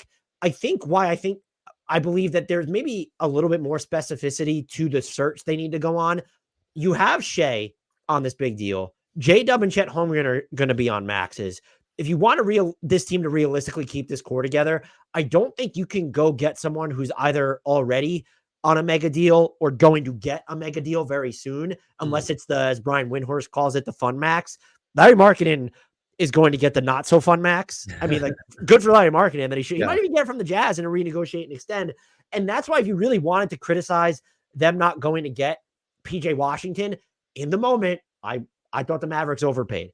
And so I'm not using that, but that would be the guy where it's okay. He has another 2 years, very reasonable number. That's why Denny Avdia is actually a guy that I keep coming back to where, like, but maybe the shooting's not there enough. He could probably help you with the rebounding and just the secondary playmaking when things do bog down. You almost need to find someone that has a few years left on their deal at, if it's not sub-max money, then it's like near max money, or someone who's only on that first max with time left, because you do have to game this around your future. And the one thing I don't want to hear, though, is like, well, if you don't make these moves, like Shea's going to agitate to get out. Here's my 2 thoughts on that. The Thunder have you act like they've wasted, not you, not the fantabulous Grant Hughes. Anyone acting like they've somehow squandered Shai Gilgeous-Alexander's prime is just like, they created it. They created his prime. And they keep getting better. Like, there were the 2 seasons where he shut down, whatever. He always seemed on board at his exit interviews. And now you're coming off a season where, would you like to beat the Mavs? Sure. You finished with the 1 seed in the West and came within 2 wins of making it to if next season they don't make the playoffs and then he's going to be unhappy because they didn't make a move, but to have that discussion now, and then that leads into this whole, yes, the other pushback I got was, well, windows are so short. Like, you need to, do you know why windows are short? Because teams shorten them. Yeah, you make dumb moves before you should. Right. And there's sometimes stars want to get out. But if you're pointing to Shai Gilgeous-Alexander agitating out, you're living in, that would be one of the most shocking trade requests ever, if that happened anytime soon. And so that goes back to the Nuggets. They won a title because they gutted out and they didn't overreact. So I think it's important to not, we even said that we would have been on board if they made an aggressive move. The fact that they didn't is not a cardinal sin. And hey, by the way, everyone, you can go ahead and denigrate it now. it was pretty universally complimented when they went out and got Gordon Hayward. He seemed disappointed in his role, and maybe they didn't give him enough of an opportunity. But every time I watched him in the Thunder, you got him so that he might put pressure on defenses. Basically, he just wasn't even looking at the basket most of the time. So yeah, he was. There's expectations, which I think this reaction is good. The over the top ones in the sense that it's great the Thunder have these expectations. It's fucking cool. But like, let's not veer too far away from reality. I don't know who the specific player it is, and I do think they're coming into some challenges. But if you're willing to pay through the teeth, or if you want to play the figure it out later card and go out and get Larry Markkinen and assuming he's available, I'm all for it. But the reality of the situation is you're not going to have Markkinen, Shea, J-Dub, and Chet Holmgren all on maxes at once in OKC. And that's why they might need to be more particular in terms of who they're seeking out here. Yeah, I think like kind of ironically, the fact that they have this cap space and all these assets like makes the offseason like, I mean, it's a good problem, but harder because like if this team didn't have the flexibility and it's like, well, this roster will just be back next year, you'd be like, awesome, they're going to all get better. Like there's no problems here. I get, maybe Giddey can develop enough as a 3-point shooter. Like, yeah, that's a problem. But the fact that they have the means to go make real changes, I guess ultimately it's a testament to like how intelligently this team was put together to where it can be this good. And now the pressure is like, how much better can you make it like immediately? And they have the ability to do a harder jump to make. Yeah, it is. Go from elite to better than elite. Right. Yeah. They're already the 1 seed. Like they already proved they were better than everyone in the conference over the course of the year. And they were as close as you can get just about to make, I don't know. It's just, so again, they're the third category of like nothing to be ashamed of. No reason to panic of the teams that you can tell me. And I think we'd be in agreement that their cap space is going to be more useful on the trade market than in free agency. Yeah, probably. And also, by the way, they still have the roster crunch to like, they're going to have to, that's why trades also make sense because you have to get rid of players still. You're in that timeline. But like, if I told you they went and they added Denny Avdia or Kyle Kuzma or John Collins, I know a lot of people were on the John Collins train too. You probably feel a lot better about how this team is looking next season. You haven't solved everything, but you've gotten bigger when you pull out Josh Giddey. And I think the floor spacing, the Denny Avdia stuff is just the volume is so low. But like in terms of John Collins and Kyle Kuzma, just throw out non-star X. Like, you would feel better about this team having gotten better, and that might actually make all the difference to them because they have the bones of this team that can contend. And I just can't understand being mad that they didn't go all in on a move that didn't exist. There was actually a couple people that said, well, like, this is a really hard question to answer. When I posed that, I was like, no, fuck. That's a hard question to answer. But like, that's what needs to go. And I'm guilty of it too. When we're grading the trade deadlines, like, well, why didn't Team X do this? Right. It wasn't out there. And yes, the Thunder can create their own trade market, but then would you have like been on board with them giving up 2 first-round picks for PG? I can't. Well, and like, just to illustrate how unlikely, so Dallas made the biggest trade that impacted the trades, I guess, if you want to split Gafford and Washington up in terms of postseason impact, like by far the biggest in-season trades of any team still playing, right? Unless I'm, like, was it like just a bit? I mean, James Harden to the Clippers, but like, and then at the deadline, there's all these teams. Oh, go ahead. We hated it. We hated it. We thought that's too much. That wasn't worth your few limited draft assets. Like neither Washington or Gafford gives you enough that's different or better or anything. And that's just an illustration of like, so if the Thunder had done that, we probably would have been like, it would have been different because they have just this trove of draft picks. They just set shit on fire. It's like, all right, like, whatever. So we would have been probably less down on it had it been the Thunder. But that's just all to say, like, even the trade that now looks like, oh my God, can you believe they were able to do it? At the time was like, that was dumb by Dallas. It seemed dumb. It seemed like the wrong move. Because I'm sure I said, even if this works out great, just what Dallas has now is not good enough to begin with for like someone like the best versions of Washington and Gafford to put them over the top. And like, that was wrong on every count, I guess. So we were both, just throw me in there. We were both. No, it's fine. But that's just to say, like, anyone like maybe to just tie all the way back to what you were saying, like anyone clamoring for the Thunder to have pulled off, like whether it's that trade for those players specifically or something else, it's just like, I just don't think there was a no-brainer or anything close to it out there. And I think I think the discussion is fair. So everyone I've referenced, there was no one specifically because all the responses were in the same vein. Although there was one specific response, remember who it was, saying, well, maybe the players they gave away for Gordon Hayward could have helped. And I was like, Davis Bertans and Trey Mann? Like, what are we doing here? Like, no. So, but it's a discussion to have. But this idea that they needed to do it or they fucked up royally by not doing it, that's why I was honestly surprised at the response I got.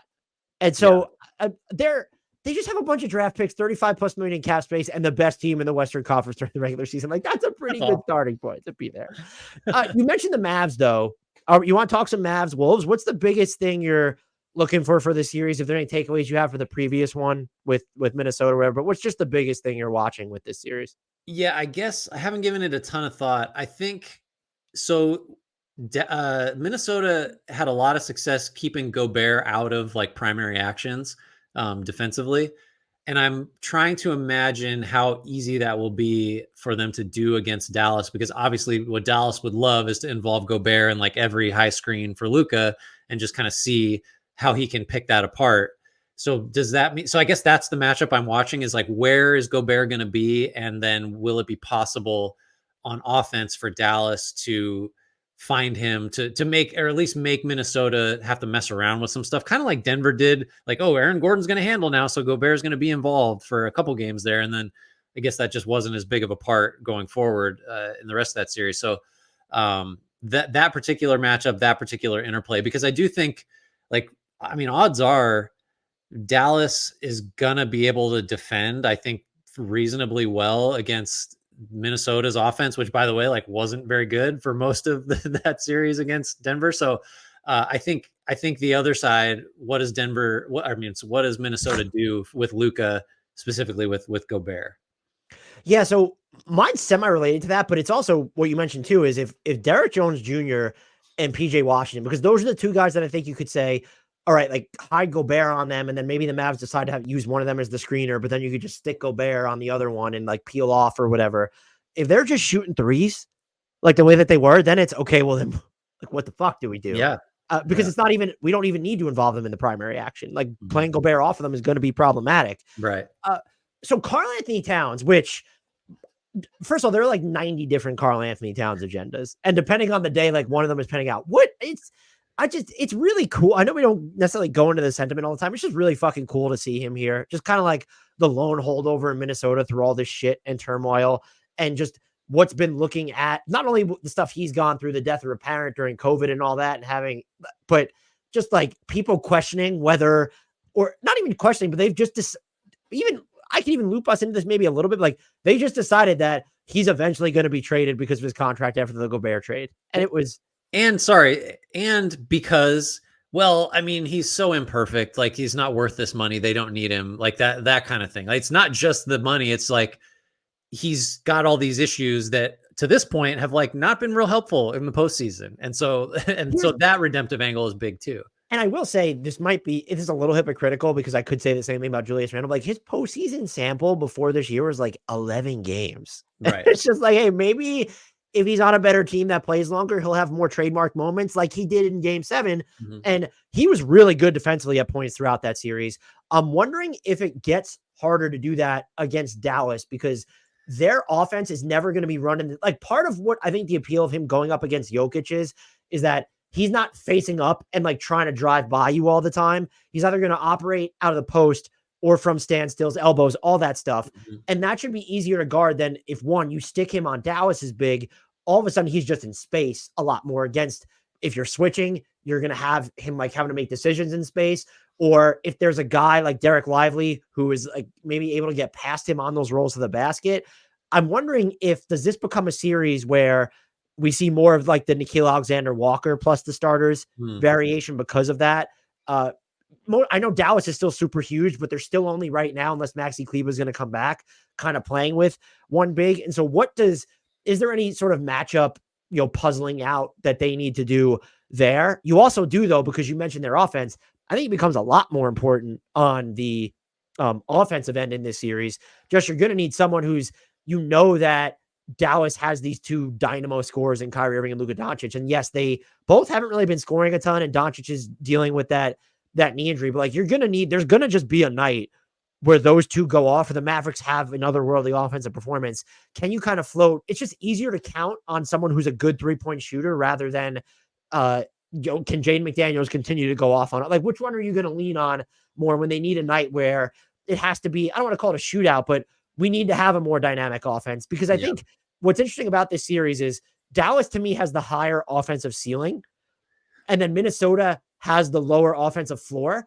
But if these two teams are hitting their floors, like if that's where they're at on offense, Minnesota's better equipped to win while hitting their offensive floor more so than Dallas is, even though we kind of did see, they still needed like Luka in that game 6 to be like, have a really good performance. And so as good as their defense is, I still think they are more reliant on their offense sniffing its peak, or just a higher peak relative to this series than Minnesota will be.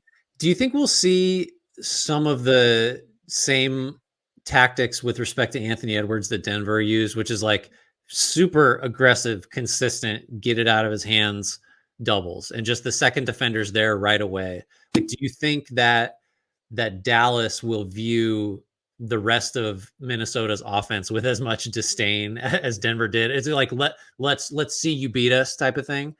Do you think that they have, because I think what's interesting about the team that Denver has built is what they're able to do when they scramble defensively for the most part. Do you think that Dallas, as good as they've been defensively, but like, are PJ Washington and Derrick Jones Jr., and then you're going to have to rely on, like, where are you, who is, so if Derrick Jones Jr. is on Anthony Edwards as the primary guy, which I think would be, I'm sure they'll be split between him and PJ, but like, where are you sending the help from? And then are you trusting your defense to kind of, I mean, look, Dallas's closeouts, by the way, that's the other thing. I know the Thunder didn't shoot well from 3, but like, I want like more specific tracking data than we have available, because I'm just convinced that like maybe 5% of Oklahoma City's 3-pointers should be counted as wide open, because they were kind of scrambling around. I just wonder, are they, because you have Gordon and KCP, even Murray when he's at his peak, and of course, like, if not like Christian Brown, like having that lever to pull, like, is Dallas built to do that as often? Because they felt more, and it's not really an insult, it's just the way they're built. Like, they felt more like, if we're going to pack the paint, like they're better built to do that than like we're going to scramble around the perimeter. Yeah, I think Dallas did such a good job of, we talked about this after whichever, I can't remember which game in the series, but like, it seemed like the only open threes that OKC was getting were like quote unquote open threes, were like Dort would get one, like a pump fake flyby reload three. So it feels like he took a million of those, and then Giddey was being left. I wonder if they can do that against Minnesota, especially like if you may have some lineups where there's definitely going to be one spacing big, and there might be 2 if you ever have any Reed Cat minutes. Like, how easy is it going to be to dictate which shooters are getting those shots from 3 if you are putting 2 on the ball, and like kind of inviting a 3 with enough swing passes as you're trying to rotate and just can't keep up with the ball? I don't know. It's, on one hand, it seems to me like, well, I mean, the Thunder's offense is better than Minnesota's, and Dallas was good enough against that offense. So why can't Dallas totally shut down Minnesota? Like, isn't that, I mean, you know, if things go sideways for Minnesota, it's always because they can't score. And Dallas did an awesome job against a good offense, packing the paint, just forcing the kind of shots they wanted to concede from the shooters they wanted to shoot them. Like, I don't know, it stands to reason they should be able to do that against Minnesota. I don't know if that's how it'll play out, because maybe Edwards, with just more reps against the same type of coverage, will just improve with, you know, but that's I guess the first thing I'm thinking of now, beyond the Gobert stuff, is like, what's Dallas going to do? And maybe the answer is just Luka, that offensively, that is going to, you know, yield a bunch more success. I'm sorry, that Minnesota is going to do offensively that'll yield more success against Dallas. That defense, that just, like, I don't know, I keep saying it, it's legit. The defense is real. Series prediction? I think I have to go Minnesota in 7. I think that's my pick too. If it's a short series, could you see it being a short series where Dallas wins it? Like, I don't see a short series Minnesota win, but I could imagine Minnesota just so brutalized from that Denver series. That, and like some letdown, and Luka just being like, what if Luka's fully healthy? Like, that's the other thing, is he was banged up throughout that Thunder Maxi series. Kleber comes back there. I think Tim Cato, the Athletic, said that's a chance. I mean, he had just had a shoulder injury, so that would be, those are tricky to come back from right away. But if it was honestly, if it was a shorter series, I would think that Minnesota won it. Yeah, I they just just shut them did you down. see they like what they did defense? Obviously, you did. I'm rhetorically like what they did in the second half. I'm trying to think of a better half of defense I saw played by a team, and even just man, that series was so fucking wild. The Denver defense in the first half that's totally unrelated to this series, but I I think Minnesota's the better team, but like this is going to force. I think this playoff push, if he has a really good conference finals, especially if they win, it'll feel like one of those. Not that he should have won it over Nikola Jokic or Shai Gilgeous-Alexander this year, but like if they go to the finals, Luka Doncic can almost be penciled in for MVP next year because it's Right. just like that's a validation of well, everyone was worried if he was too heliocentric or ran out of time to catch up to Jokic, and it Mhm. kind of felt like we got that way with like got to a point with Jokic like that, even though he won his MVP before they Mhm. reached the final. So if you told me it was a short series, I think I would just lean Minnesota because their defense is as good as Dallas's defense is. I almost feel like Minnesota wants to win ugly, and there's still, I mentioned this already, there's still that level of dependence from the Mavs' perspective of like we need to have these offensive detonations Yeah.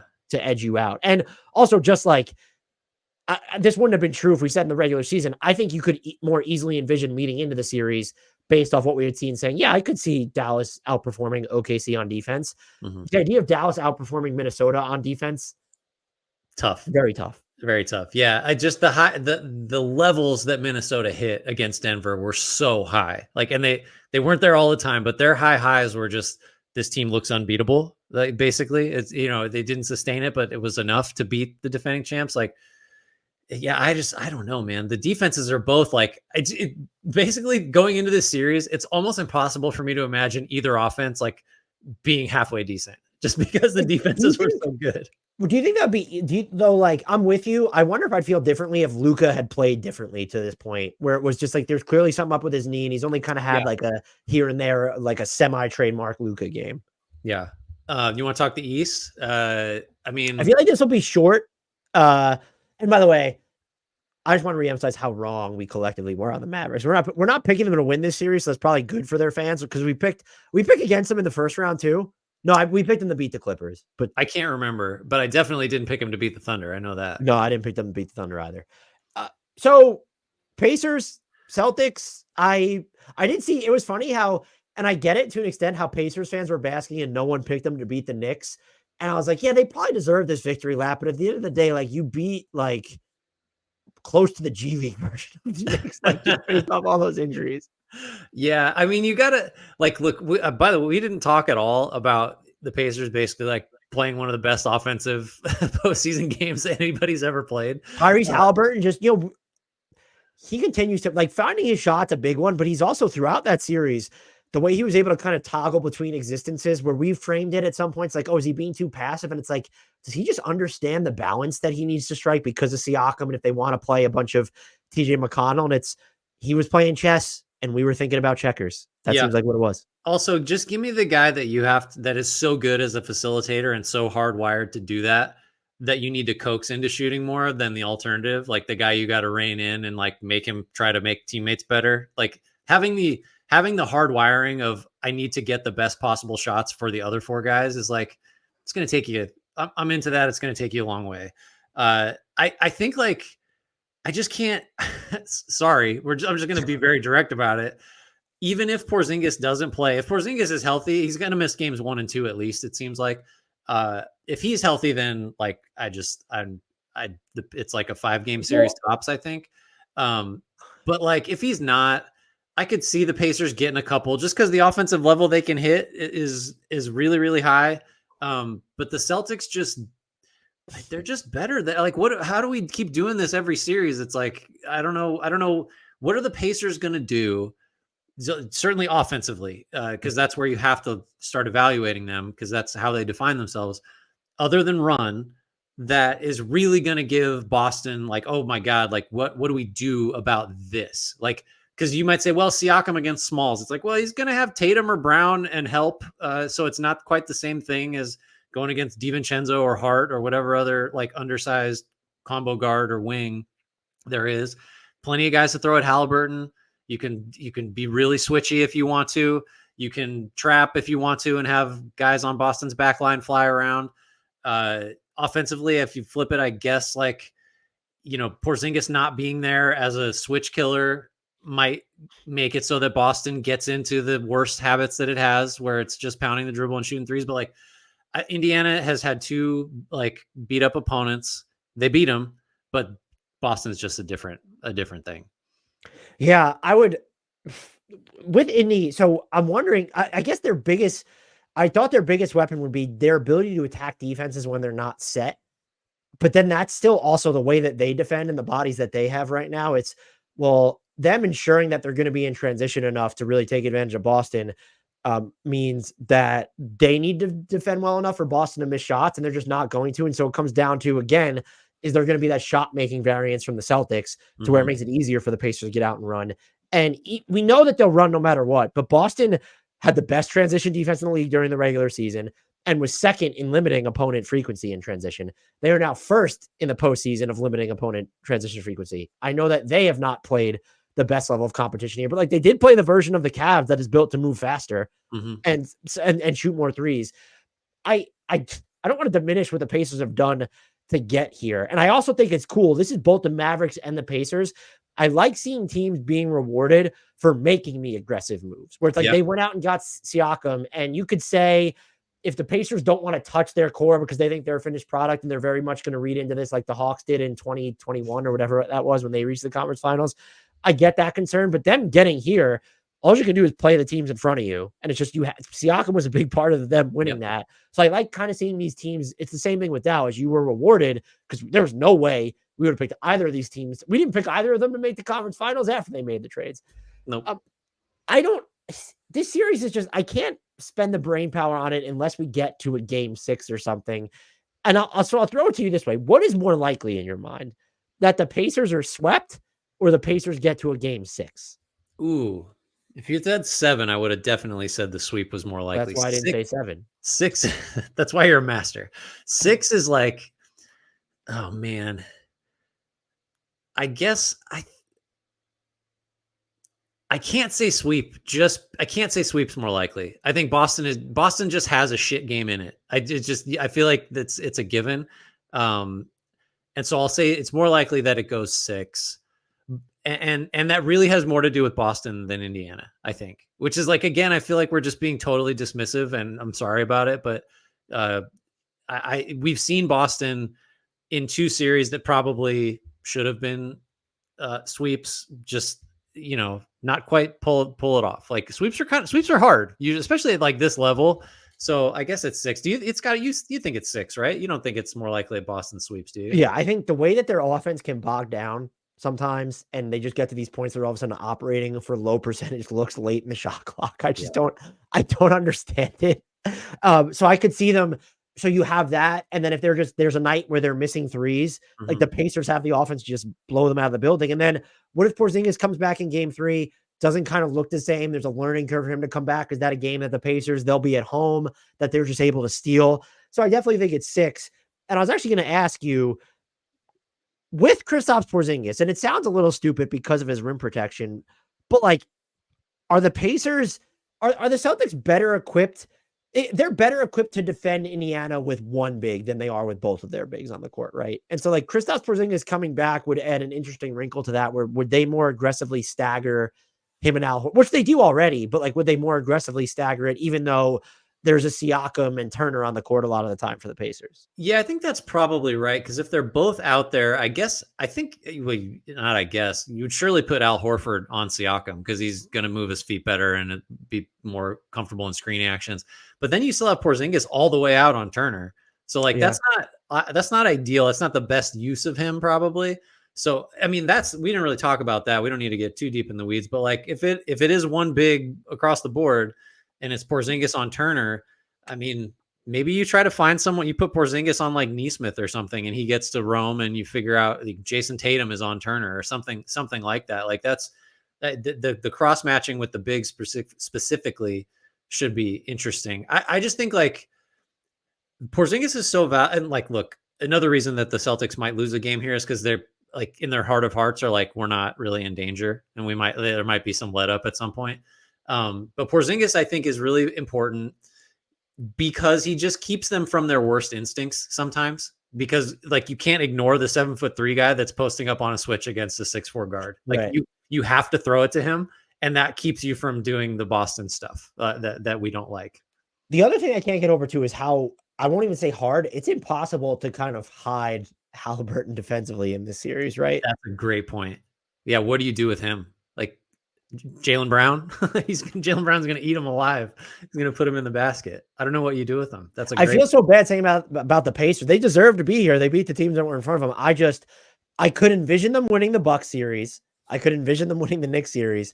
I can't even come up with a semi-plausible scenario in which they win this series. And that'll be good. It'll have information of what they need to. And part of me, though, for all the conspiracy theorist assholes out there, I want to see like a Minnesota-Indiana finals that thinks that the NBA is always going to shoehorn one massive market in there. Yeah. But besides the point. Yeah. One all Midwest final. So prediction? I'll go Boston in 5. I just want to say Boston in 6 to be spicy, but like it's Boston in 5. Do you think if it is Boston in 5, do you think it's better knowing the gauntlet the other teams in the West will have had to go through if it's Dallas or Minnesota?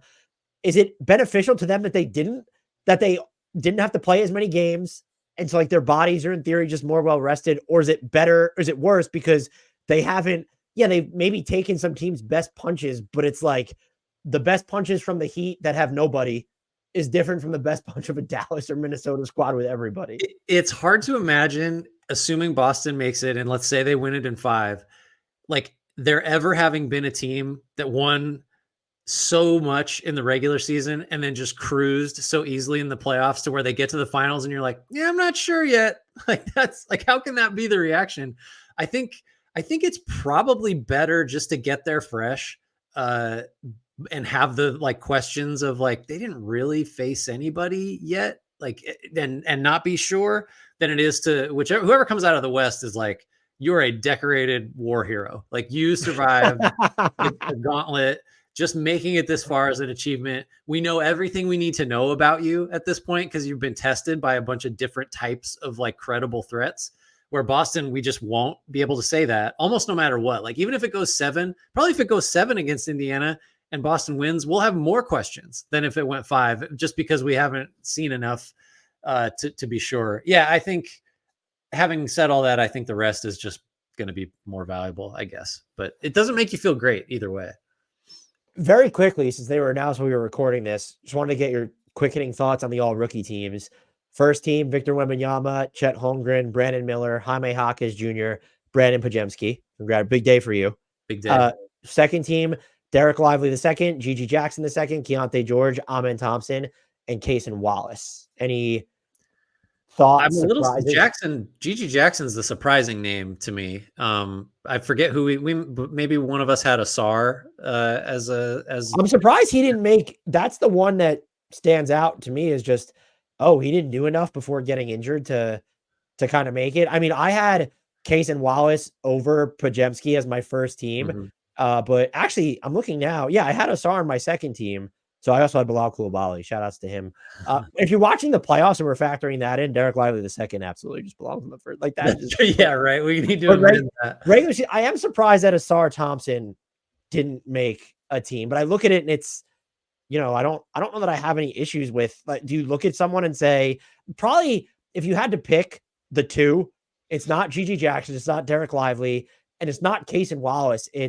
Was Keontae George good enough? Like, how much value do you ascribe to him struggling in this bigger role, or did Amen Thompson play enough relative? And I think his minutes got up there to where I don't have an issue with him making it. So I think everyone here is deserving. Keontae George would probably be the one I would quibble. Like, I would have preferred to see Bilal or Asar Thompson here over him, but I don't think there's anything egregious. Is there a third guy? Are you looking at our picks? Is there a third guy besides Coulibaly and Thompson that we've thought about at all? Are you setting me up for this? No, I don't. I seriously don't remember. Trace Jackson Davis. Oh, I wish I had been setting up. No, I'm okay with him not being on there. I mean, there's also Tamani Kamara, but that's like, I don't have a huge issue with that. Again, no huge issues here. It's, if there was going to be someone I would say needs to be bounced for someone else, it would probably be Keontae George. And I'd probably have Asar Thompson in that spot. I think I lean that way too. But again, like pretty solid. Like at the very least, they got 9 out of 10 guys right, I'd say. Yeah. So that was just very quickly there. But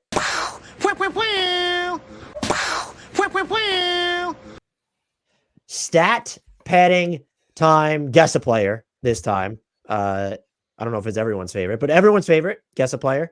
Do you have any for me? Do you want me to start with you? Go ahead and start while I pull some up here. Okay. So this will come from, I have a bunch from Mike, so maybe we'll try and plow through these. All right. Are you ready? Oh, wait, we did this one. You definitely would have been ready, but we did not. We did not do this one. Clue number 1. I was an early draft pick in the ABA draft as an attempt to keep me from going back to college and thus keeping me out of the NBA.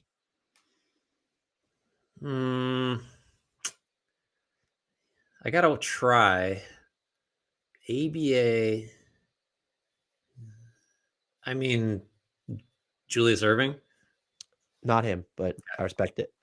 Clue number 2. That didn't work as I ended up becoming a campus legend at a blue blood school. So this guy was drafted like before college. Is that what the question, the clue is saying? Yeah. Do you want me to repeat the first one? No, I got it now. Before college to try to keep him from going to the NBA, and then goes to a blue blood school and is really good there. Yeah, I don't know. I don't have it. Clue number 3. I ended up being a high draft pick in 1974, but missed much of the first 2 seasons with injuries stemming from a Jeep accident. Jeep accident.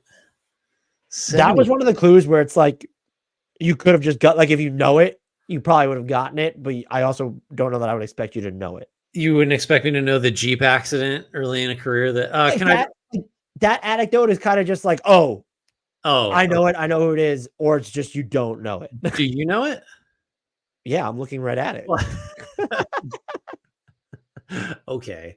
I did not know the Jeep anecdote, though. I feel like the years are wrong here, but I'll say Bill Walton. That is correct. Okay.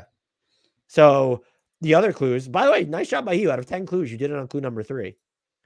My third season, my fortunes, as well as my fortunes, as well as the team's fortunes changed as we brought in a new coach. We won the title and I was named finals MVP. Clue 5, the next season I played in my only all-star game, won MVP, but broke my foot. Clue 6, in 79, after not having playoff success, I stated I would never play for the team again, citing medical malpractice for my injuries as well as my teammates. I signed a 7-year, $7 million contract with the San Diego Clippers. Clue 7, in 4 years with the Clippers, they moved to LA and I only played in a combined 169 games, or 51% of the total games. Clue 8, I was traded to the Celtics for Cedric Maxwell and the pick that would become a player I openly fawned over for years, Arvydas Sabonis. Clue 9, I won another title in Boston and won 6th Man of the Year as well. Clue 10, since retiring, I feuded with Shaq, anointed Shaq, feuded with him some more, become a commentator, hated Rasheed Wallace, very publicly seen my kid get drafted into the NBA and become a meme on the HardwoodKnocks podcast. That's a good one. All right. I think all of mine are from Mike too, because I didn't get through all of them from last week. All right. Dan, clue number 1. I'm one of 4 players ever to play in the NBA from my home country. Oh, I'm one of 4 players ever to play in the NBA from my home country. Which is like an obscure. I know what that's. Where's Goga Batadze from? Are we gonna have him again? He's from Georgia, I believe. Well, home of Zaza Pachulia. Yeah, I know. So now there's 2 players that are there. Was there 4? I got nothing. Keep going. All right. Clue number 2. After an international career that saw me play senior basketball in Croatia. Wait a minute. Is this the right person? That's the wrong person. That's a different clue. Disregard that. Trying to mess you up. Clue number 2. I was drafted in the lottery in 2013 after playing my senior year of high school and 1 year of college in America. On draft night, I became the first player from my college to be selected in the first round since Vontigo Cummings in 1999. Is this Georgia Papagiannis? No. Good guess. Deep. Boy, that name was just right in your brain, huh? I'm just trying to think of a lottery pick. I forgot about him. 2 years and then got his team option decline. That's rough stuff to burn a lottery pick on that. You may keep going. Clue 3. Yeah. Clue 3. I started 20 games as a rookie, playing in 81, averaging 3 points and shooting 58% from the foul line. Why did he start that many games if he was playing so poorly? Yeah, who averaged 3 points in a lottery pick? I have no idea. Averaged 3 points as a Wait, lot. what year was the draft? What's that? What year was the draft? Did we say that? 2013. No, it's not Anthony Bennett, so that's a plus. Drafted in the lottery, right? Yep. God, that 2013 draft was so forgettable. I'm trying to remember what pick this guy was. I knew it was a lottery pick, but I wouldn't have remembered the number. All right. Did you know that he was in the 2013 draft off rip? I'm so bad at that, and it's probably not. It's like I would have been like in the neighborhood, but I don't know if I would have guessed. If anything, I would have guessed like a year or two earlier than that. Okay. Clue 4. The following year, I started 67 games, doubling my scoring and averaging my career high in blocks. This is not helping. Just keep going. Clue 5. In the following 5 seasons, all with the team that drafted me, I posted nearly identical stats every year. Clue 6. I have made 1 career three-pointer. My career percentage from deep is 6.7%. Not a shooter. I feel like I should know this by now. You will get it on the next clue, I think. All right, yeah. So the country stuff is throwing me off. So I just want to throw out names like John Henson or somebody like that. But where's John Henson from? I said the country thing's throwing me off because I see. Yeah, you can't say John Henson. In 2021, this is clue 7. In 2021, I was traded to the Pelicans in a 4-team deal. The following season, I was swapped for Jonas Valanciunas. Fuck, who was this? Oh, is this not a Jinsa, is it? No, he wasn't part of that trade. Too far back. So who the fuck was traded for Jonas Valanciunas? Why can't I remember that? It can't be. Is it? It's not Steven Adams, is it? It is, in fact, Steven Adams. I didn't want to guess him. I was like, oh, he's really one of only 4 players from New Zealand to play in the NBA. I guess I was trying to think of who the other ones were. I get Aaron Baines is always someone that I'm like, is it Australia or New Zealand for him? I think it's Australia. I think you're right. I don't know who else is from New Zealand that I like. No, I'm sure people are screaming at us right now. We can Google it. We're not going to because that's how this works. Yeah. But so a couple. You only had 3 more here. 8 this year I sat out the season, but I was traded to Houston for Victor Oladipo. 9, at one point in my career, Draymond Green tended to kick me in the balls. I mean, who hasn't had that? Yeah, I mean, like that now is down to a list of like 500 people. Yeah, that broadens the scope. Last clue. Throughout my career, I've started looking more and more like Jason Momoa, growing my hair out and adding to my badass tribal tattoo. Confident you would have had it there. I'll give you an option. We can do a guess a player that I have for you that I don't think you'll get. I'm sorry, my confidence in you is waning. Maybe it's just because I wouldn't have gotten it. Or you could do who is Bill Walton talking about. Well, you can't say I have to take the challenge now of maybe we'll do both. When I can't get. All right. Are you ready then? I guess. Clue 1. I was the second player ever from my home country to play in the NBA. Steven Adams? Rudy Fernandez. No, I like that guy. Man, some nice deep cuts here. Wasn't he from Spain? Yeah, I know. It's like you naming a Canadian. Andrew Wiggins. Clue 2. I came to the NBA in 2000 after going undrafted in 1998. 2000. Oh, wait, maybe you will get this one. I feel like I should have known it on Clue 3, but sorry. Go ahead. Undrafted 2000. Hito Turkoglu. No, I like where your head's at, though. Clue 3. In both of my first 2 seasons in the NBA, I won a championship with the Lakers, though I was largely an end-of-the-bench guy who saw minutes when the game was out of hand. Slava Medvedenko. You got it. Nice job. I would have gotten it. Clue 4. Known for my offensive game, my defense, and overall love of basketball were often called into question. I might have thought that was Andrew Bynum at that point. My career year, yeah, right. My career year came in 2003, where due to injuries on the team, I started 38 games and averaged 8.3 points and 5 rebounds. Clue 6, after finishing my career in 2006, I got into local politics in my home country, running for office in the largest city in the country. I didn't win. Clue 7, both my wife and I served in the military in our homeland's ongoing war, defending our home country from invasion. I was laughing at the I didn't win, not at the military invasion, for anyone who's curious.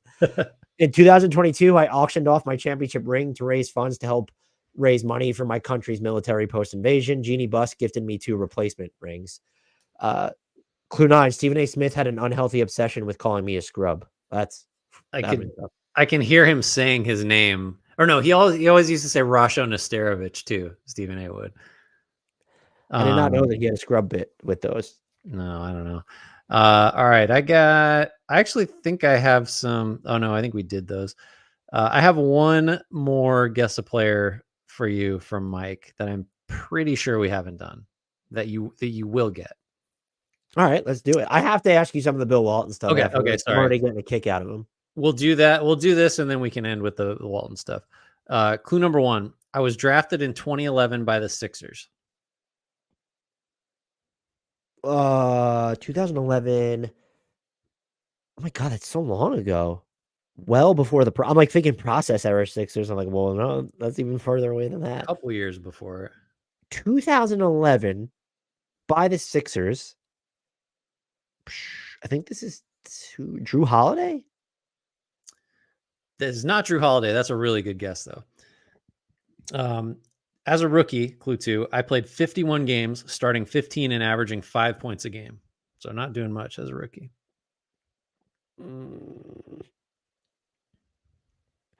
2011 is really throwing me off. When did they draft Andre Iguodala?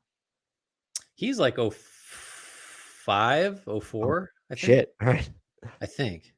I still got nothing, so. Okay. Clue 3. After my rookie season, I was traded to the team I'm most known for playing for.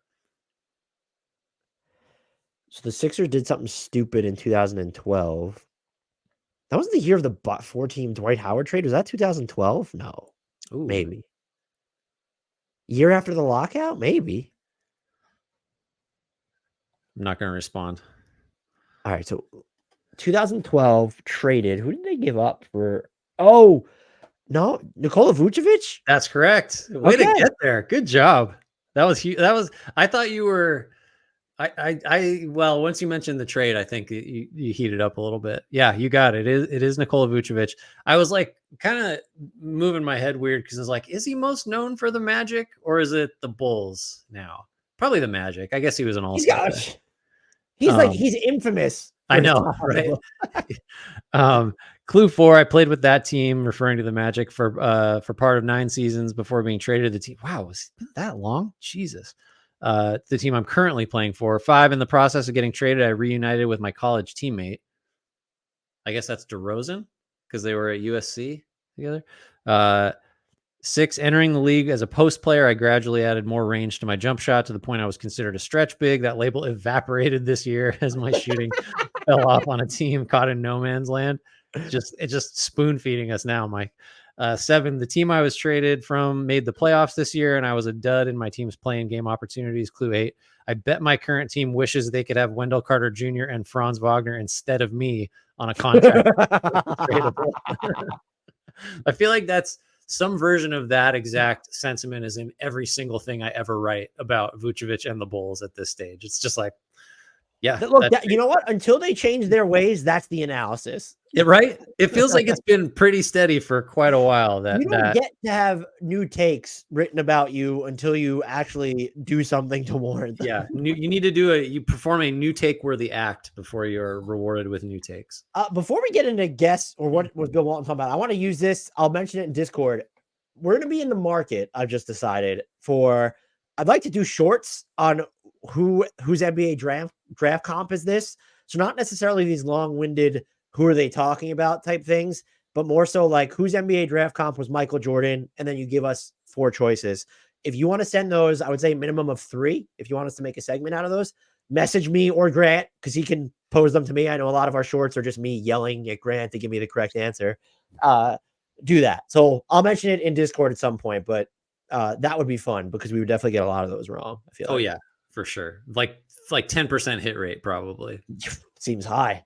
Well, because people will give us like the most ridiculous. It'll be like, I don't know, it's Trae Young, and it's like shades of like Goga Batadze, and his name, like, what?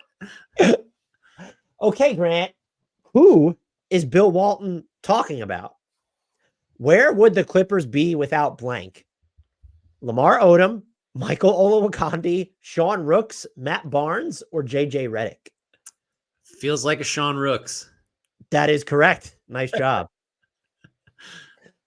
Who is Bill Walton talking about? Blank represents all that is right with the NBA and the world. Kalena Azubuike, Daniel Gibson, Derek Fisher, Elton Brand, or Drew Gooden? I've got to say Daniel Gibson. That is incorrect. The answer is Elton Brand. Sure. Oh, that's right with the world. Sorry. Who is Bill Walton talking about? In transition, the extension, the spread eagle, the posterization over the imaginary defender. The professors over at MIT couldn't diagram a more perfect model of a human being exploding to the rim. A, LeBron James. B, Jason Richardson. C, Jordan Hill. D, Hakeem Warwick. E, Dion Glover. Oh, I thought it was for sure Hakeem Warwick. I have to go with my gut and say, but Jordan Hill's right there. I'm going to say Hakeem Warwick. You would be wrong. It was LeBron James. Oh, that's too. These are the impossible ones when it's like, okay, that does make sense. I don't know why I read the letters in that answer, by the way. Who is Bill Walton talking about? Blank is doing things we've never seen from anybody, from any planet. Kenneth Fareed, Ike Diogu, Doug McDermott, Tracy McGrady, or Jerry Stackhouse? So Tracy McGrady is like the only one you could semi-credibly say that about. So he's out. Who's the first name you said? Kenneth Fareed. It's got to be Kenneth Fareed. It's Tracy McGrady. Oh, 2 in a row of like semi-sensible players. Oh, I'm never going to get these right. This is the 5th one. He's got more if you want me to keep going, but this is where I was going to stop. All right, just do this one. Blank is the second best player in the Eastern Conference. Tyson Chandler, Johan Petro, Kenyon Martin, Anton Jameson, or Joe Johnson? Wow. I got to go Joe Johnson. Incorrect. It's Kenyon Martin. Shout out to Mike, who comes up with these. Just the choices. Yeah. Or just Hakeem Warwick as like not the answer. That's just that's incred. I'm abbreviating incredible. That's incred. The meat of this game is in the choices, because like is the more obscure the name is or the more ill-fitting, the more likely I am to pick it. And now we're like, Mike is like zagging at the exact right times and making it so it's the correct, like the quote unquote correct person. Yeah. It's like an uncrackable riddle. I could do Who is Bill Walton talking about? I could do a 2-hour episode on that. It might be our least downloaded episode of all time, but probably. I enjoy the Bill Walton. This is hysterical. Yeah. Do you want to take us out, Dan? Holy shit. Thank you, everyone. If you've made over 2 hours of content coming your way, if you have not already, you've listened this far, subscribe. Spotify, Apple, YouTube, wherever you get your podcast means a lot. Even if you don't use YouTube, go like, comment on the video, share it, help the algorithm love us back. We had questions about where some of our episodes have sort of diminished, where we're doing like 2 a week, sometimes 3 instead of 3 or 4. Share us and make us more popular so that we're inclined to carve out more time to put out more episodes. Otherwise, they're going to continue to dwindle.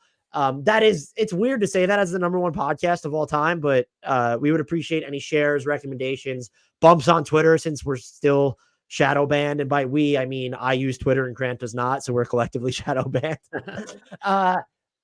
Join our Discord. The link's in the podcast and YouTube description. You can send us Who is Bill Walton talking about, or guess of players. Those are always fun to send in. You can check out our merch. The link to that's in the podcast and YouTube description. Until next time, and as always, we leave with a shout out to the one, the only, the indelible. The Thunder would have won the semifinals if they had him on their roster. Frank Ntilikina, and apologies to Jared Allen, who should immediately go in the Cavs front office and demand a trade for them leaking that preposterous just report with no name tied to it. I'm still angry about it. I'm neither a Cavs fan nor related to Jared Allen. It angers me.